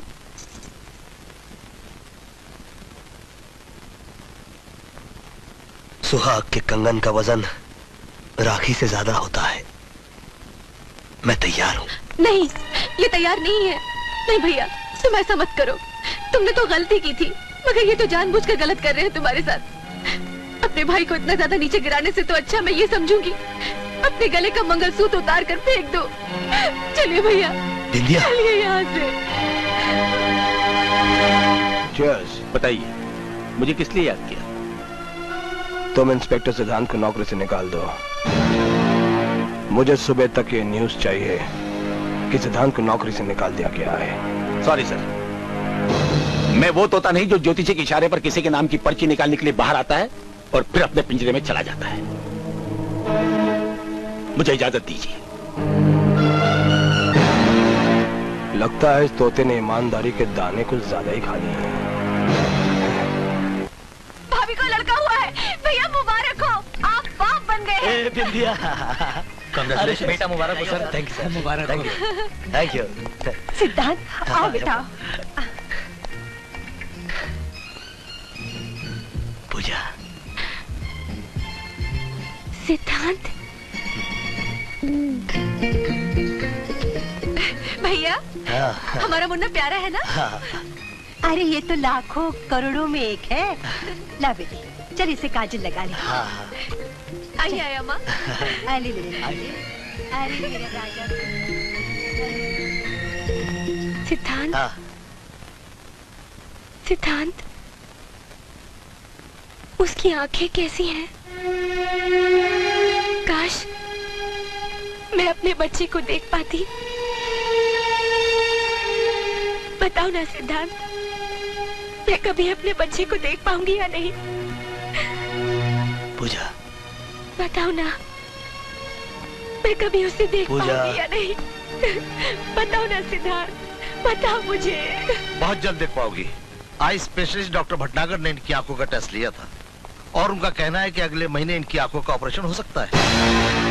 अगले महीने के डॉक्टर साहब, कल क्यों नहीं? इतनी जल्दी मत करो इनका ऑपरेशन कराने में, क्योंकि अभी ये कमजोर हैं और एनेस्थीसिया देने के काबिल नहीं है, इसलिए इनका ऑपरेशन नहीं हो सकता। I'm sorry। पूजा, तुम दूध और फलों पर ज्यादा जोर दो, खूब खाओ पियो ताकि तंदुरुस्त हो जाओ, और अगले महीने जब तुम्हारी आंखों का ऑपरेशन होगा तो मुझे पूरा यकीन है कि 100% कामयाब होगा। सुना तुमने? अब तुम रोना नहीं है? हाँ? आया माँ, अभी आया। सुना आप लोगों ने? डॉक्टर साहब का कहना है कि पूजा की आंखों की रोशनी अब दोबारा लौट आएगी। अरे वाह, भगवान करे किसी की बुरी नजर न लगे। सुना तुमने? डॉक्टर साहब का कहना है कि तेरी भाभी की आंखों की रोशनी अब दोबारा लौट आएगी, वो सब कुछ देख सकेगी। अरे सोच के ना जा जाके मुबारकबाद दे उसे। मैं ये दोनों खुशखबरी बाबूजी को फोन पर देता हूँ।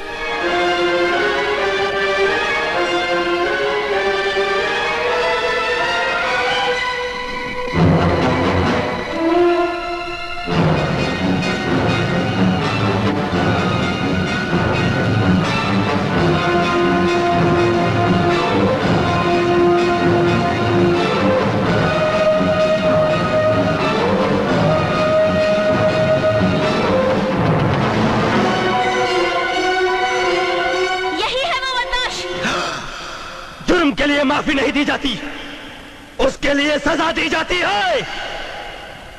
अब क्या होगा? अगर वो अंधी देखने लगी तो मैं बेमौत मारा जाऊंगा और हम सब पकड़े जाएंगे। हम तो अपने लिए रास्ता निकाल ही लेंगे। मर जाएगा बेचारा ये। तुम ठीक कहते हो बाबूजान, मैं सचमुच मारा जाऊंगा। तुमको इस मुसीबत से बचाने के लिए सिर्फ एक ही दवा बाकी है। डोंट वरी, दूध में पड़ी मक्खी को भी हम निकलवा देंगे। मिस्टर गोवर्धन। हाँ जी।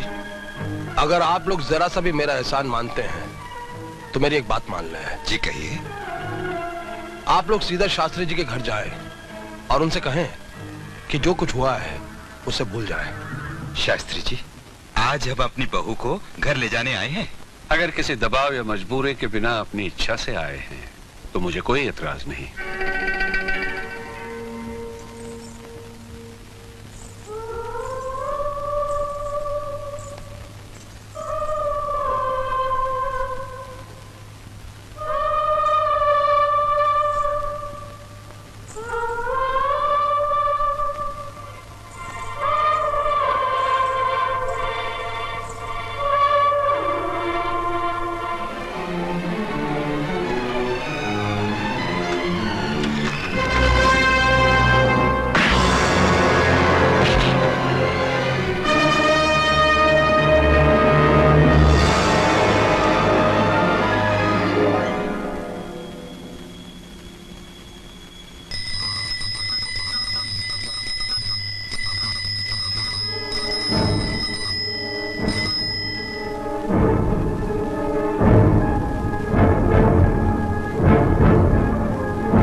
गोपाल, आज पहली तारीख है ना? तुम अपने पैसे लेने कल आना। आज घर के सारे लोग मंदिर गए हैं। हाँ गोपाल, अरे इतनी जल्दी दूध छोड़कर चला गया।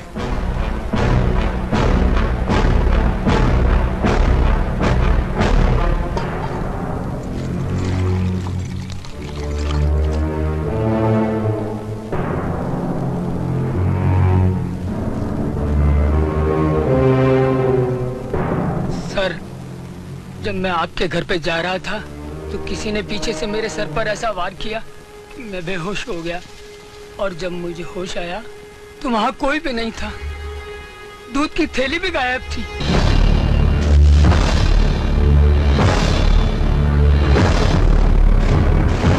पूजा, हे पूजा, पूजा, पूजा। नहीं, छोड़ दो मुझे, छोड़ दो मुझे। पूजा, छोड़ दो मुझे, छोड़ दो मुझे, छोड़ दो मुझे, छोड़ दो मुझे, छोड़ दो मुझे, छोड़ दो मुझे। पूजा, औलाद औरों के भी मरते हैं, लेकिन किसी ने मेरी तरह लोरी गाकर अपने बच्चे को मौत की निजाई सुला दी होगी।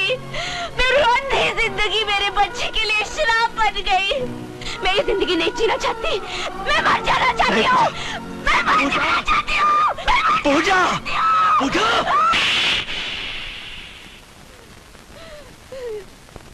मुझे अपने मुन्ने के पास जाने दो, मुझे अपने मुन्ने के पास जाने दो।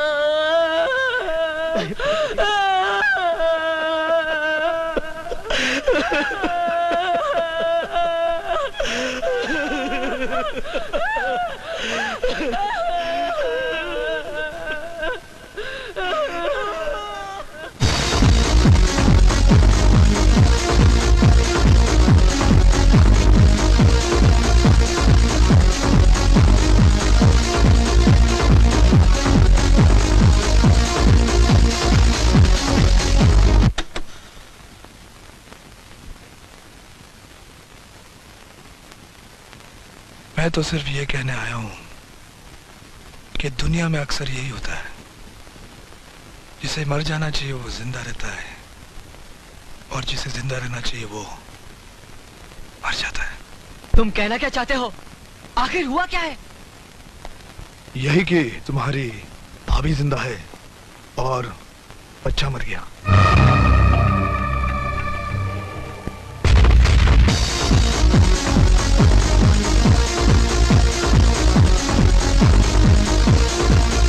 बंद करो। I said stop it. I said stop it. Get out. I said get out. Get out! Get out!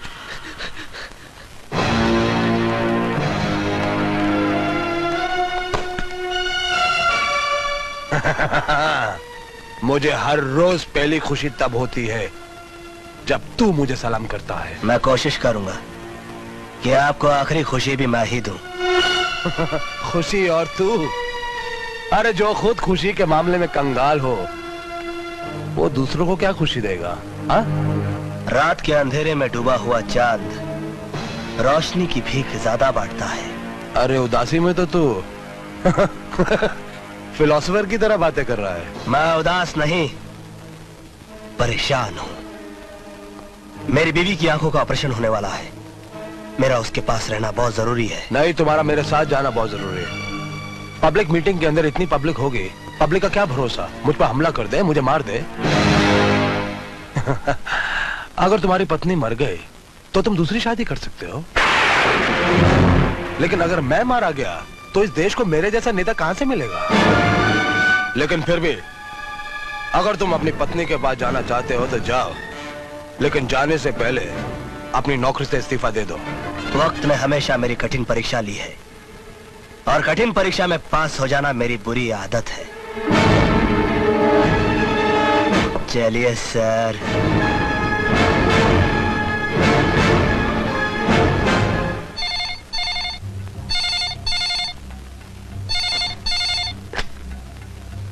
Babujan, मैं आदर्श वर्धन बोल रहा हूँ।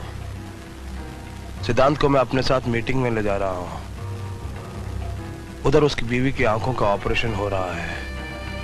अच्छा मौका है, उसकी आंखों की रोशनी के साथ साथ उसकी जिंदगी की भी रोशनी बुझा दो।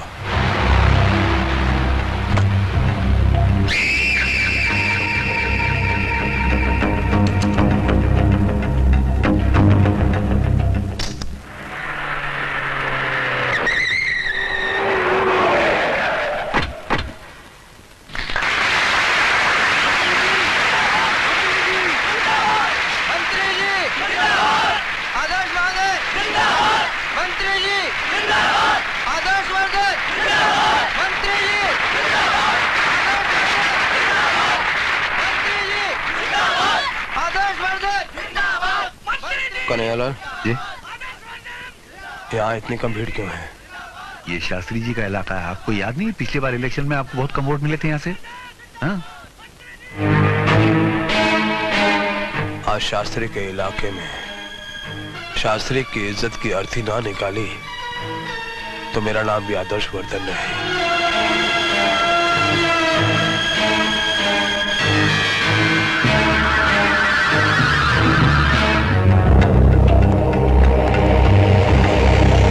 कौन सा कमरा? रूम नंबर 14 में। कुछ लोग मुझ पर यह इल्जाम लगाते हैं कि मंत्री बनने के बाद मैंने जनता की भलाई के लिए कुछ नहीं किया है, लेकिन ये गलत है, बिल्कुल गलत है। मुजरिम मैं नहीं, मुजरिम है शास्त्री जी, क्योंकि जब वो मंत्री पद पे थे उन्होंने करोड़ों रुपए का घपला किया था। वो रिश्वतखोर थे, बेईमान थे, उन्होंने सरकारी खजाना बिल्कुल खाली कर दिया था।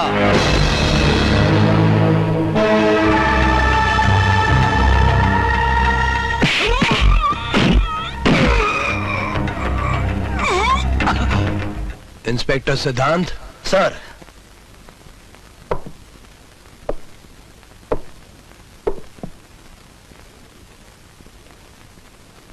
हमारा जूता लेकर आओ, वो सीढ़ी पे छूट गया है।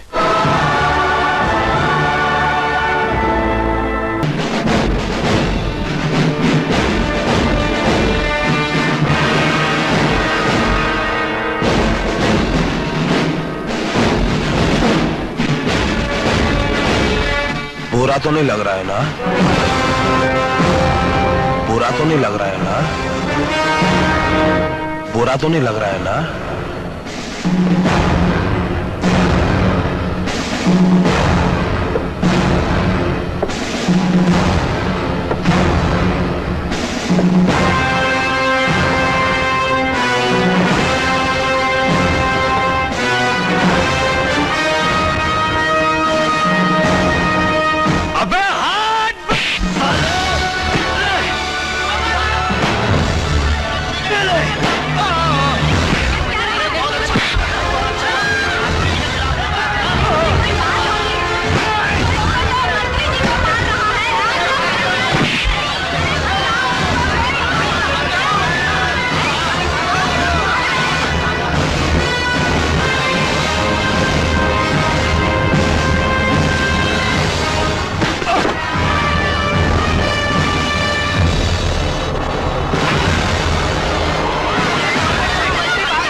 मैं कहता हूं रुक जाओ।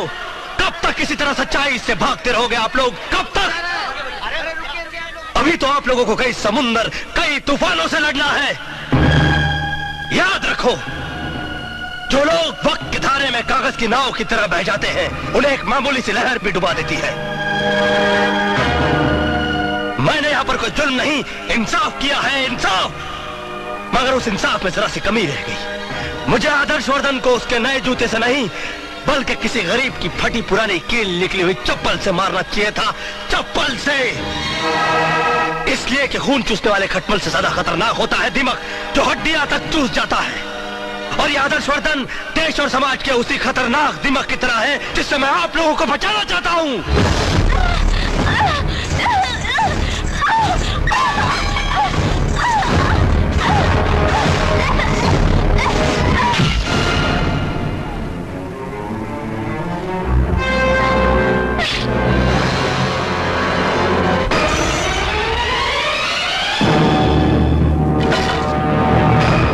आदर्शवर्धन जैसे नेता ने सिर्फ स्टेज पर नहीं बल्कि सारे देश में आग लगा रखी है, और ये आग की लपटें मुझे सच्चाई बोलने से रोक नहीं सकती। और सच्चाई ये है कि आदर्शवर्धन ने मिस्टर बाटलीवाला से 30 लाख रुपए लिए, उसे बियर फैक्ट्री का लाइसेंस देने के लिए।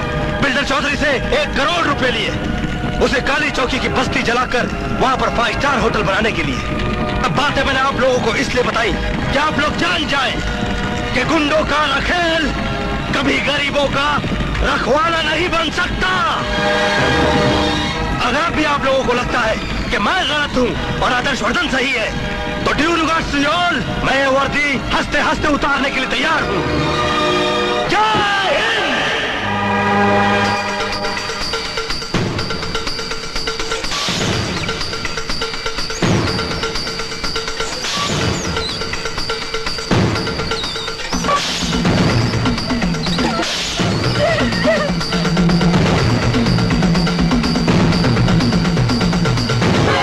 पूजा, क्या हुआ पूजा? डॉक्टर, हरामजादे!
स्वामी जी हम तो बर्बाद हो गए, लूट गए।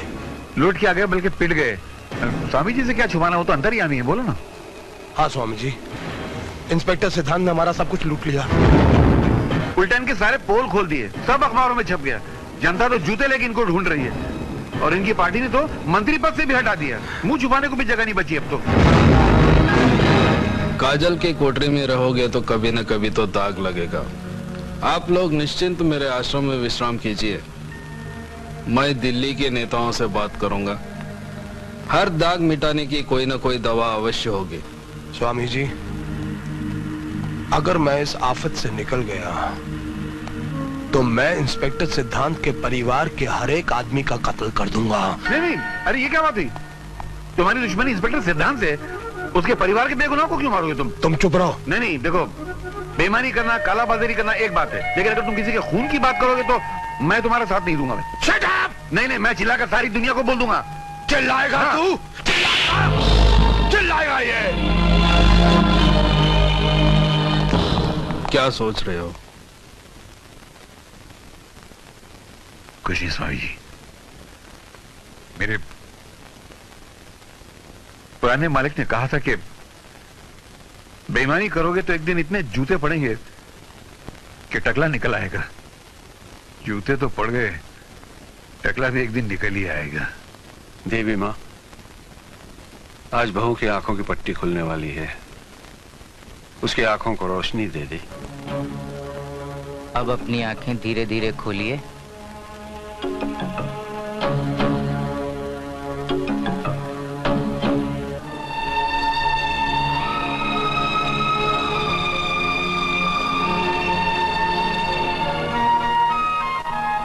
सिद्धांत, मैं देख सकती हूँ सिद्धांत, मैं देख सकती हूँ। सिद्धांत, पूजा, सिद्धांत, मैं सब कुछ देख सकती हूँ सिद्धांत, मैं सब कुछ देख सकती हूँ। Thank you doctor. बेटी, आप आया माँ है ना? हाँ बेटी। और तुम बिंदिया, और ये तुम्हारे पति हैं। नमस्ते भाभी जी। मेरे देवर जी कहाँ है? अरे हाँ, नंदू कहाँ है आज? वो कहीं जरूरी काम में फंस गया होगा। अरे उसको और बाबूजी? बाबूजी, मेरे बाबूजी कहाँ है? बाबूजी, बाबूजी, बाबूजी,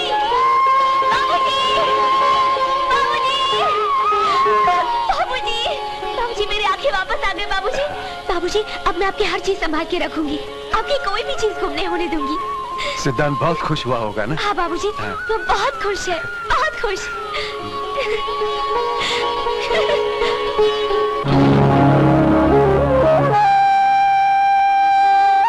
आज बहुत दिनों के बाद दुनिया देखी तो बहुत अच्छी लगी।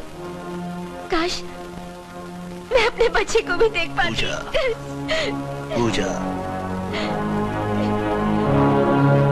हाँ ये गम बहुत बड़ा है तुम्हारे लिए। मैं ये कैसे कह दूं कि इस दुख में तुम नहीं रो, और ये भी कैसे कह दूं कि तुम रोती ही जाओ। आओ कुछ पुरानी यादें ताजा करते हैं। शादी का एल्बम दिखाता हूं तुम्हें।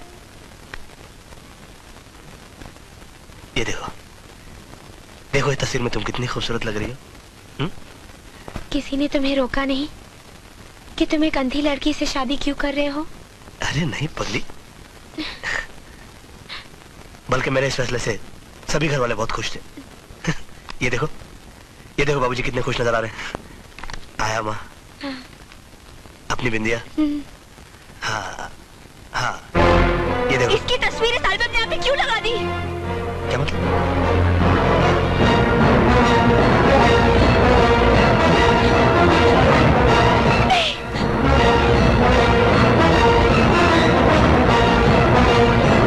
ये ले, लगा दे इंजेक्शन, बेहोश हो जाएगी हरामजादी।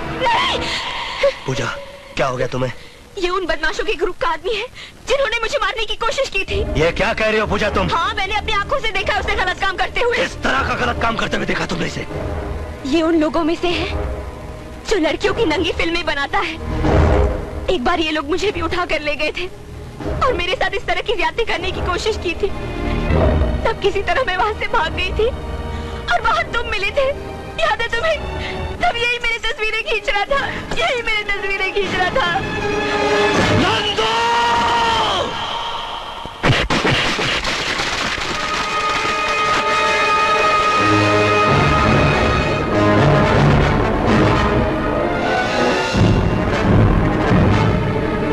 नहीं, मत जाइए।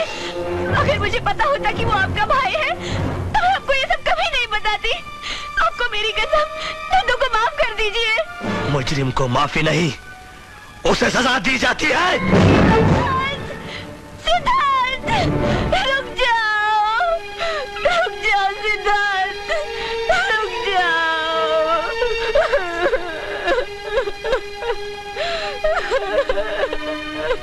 रो मत बेटी, रो मत। पश्चाताप के आंसू तो मुझे बहाने चाहिए। इस घर में राम के भाई के रूप में लक्ष्मण की जगह रावण ने जन्म लिया। बाबूजी,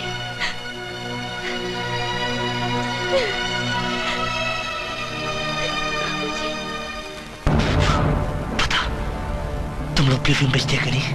हाँ? हाँ? किससे खरीदते हो? आपके भाई, आपके भाई नंदू से। और कौन कौन आ रहा उसके साथ? और मैंने मंत्री आदर्श वर्धन के साथ उनको देखा है। वो अक्सर यहाँ उनके साथ गाड़ी में आते जाते रहते हैं। कहाँ ब्लू फिल्म बनाते हैं वो लोग? उन लोग का अड्डा कहाँ है? मुझे नहीं मालूम। बता। मुझे नहीं मालूम। बता। मुझे मालूम है।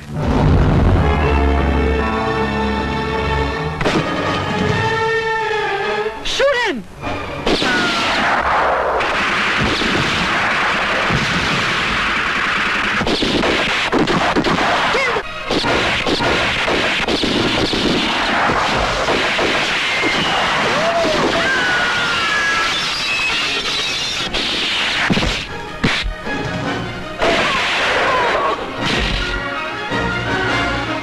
बता, आदर्श वर्धन कहाँ है? वो हेड ऑफिस में, हेड ऑफिस में।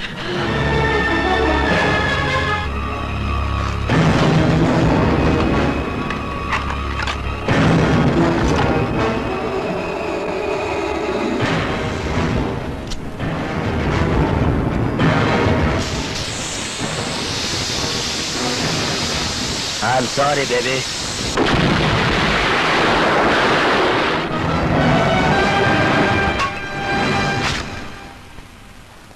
ये फैक्ट्री हमने इसीलिए खोली ताकि इंजीनियरिंग के सामान के साथ साथ हम आराम से ब्लू फिल्म भी एक्सपोर्ट कर सके और किसी को कुछ भी पता न चले। वो तो ठीक है स्वामी जी, लेकिन आपने दिल्ली बात की कि नहीं? तुम फिर मिनिस्टर बन जाओगे, तब तक तुम यहीं फैक्ट्री में रहना। यहाँ कोई परिंदा भी पर नहीं मार सकता। परिंदा तो आ गया स्वामी जी।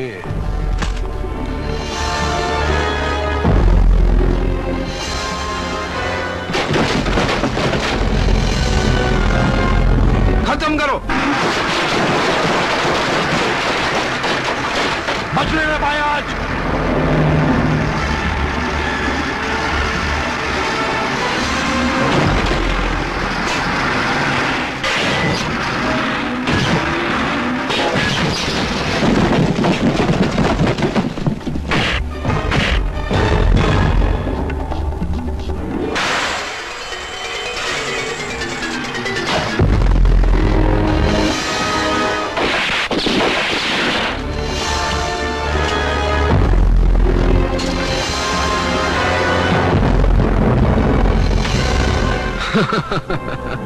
हमारा फार्मूला है कि हम पहले शहद चटाकर मारते हैं, अगर उससे नहीं मरा तो जहर देकर मारते हैं। तुमने हमारा शहद वाला रूप देखा है ना, अब ये जहर वाला रूप देखो। हमारा देश साधुओं और फकीरों का देश है। ये तो अच्छा हुआ कि तुम्हारा ये कमीनापन सिर्फ मैंने देखा। अगर दुनिया वाले देख लेते तो उनका तो साधु संतों पर से विश्वास उड़ जाता। लोग तो सिर्फ रुपए और इज्जत पर डाका डालते हैं, मगर तुमने हमारे विश्वास पर डाका डाला है। तुम्हें जितनी भी खतरनाक मौत दी जाए वो सजा कम होगी तुम्हारे लिए।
इस औरत को संभालो।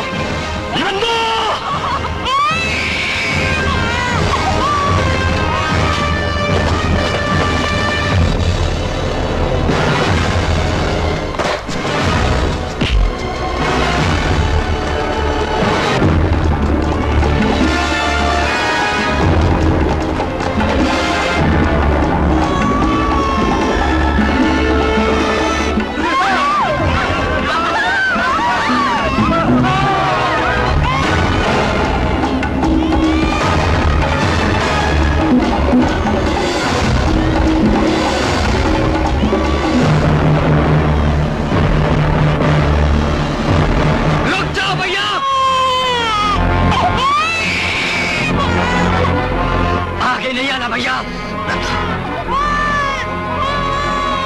बच्चा दे दे मुझे। अरे चल हट। नंदो, ला बच्चा दे दे मुझे। आगे आए तो बच्चे को नीचे फेंक दूंगा मैं। नंदो मैं बोल रहा हूँ बच्चा दे दे मुझे। अगर आगे आए तो बच्चे को नीचे फेंक दूंगा। रुक जा, रुक जा, मैं जा रहा हूँ, मैं जा रहा हूँ।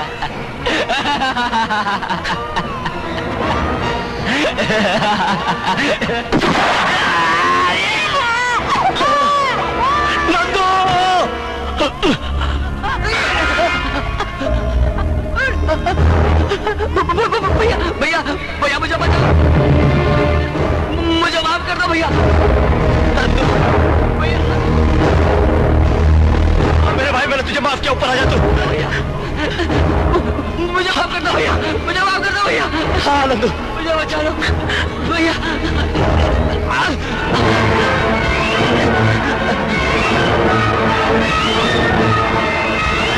नंदू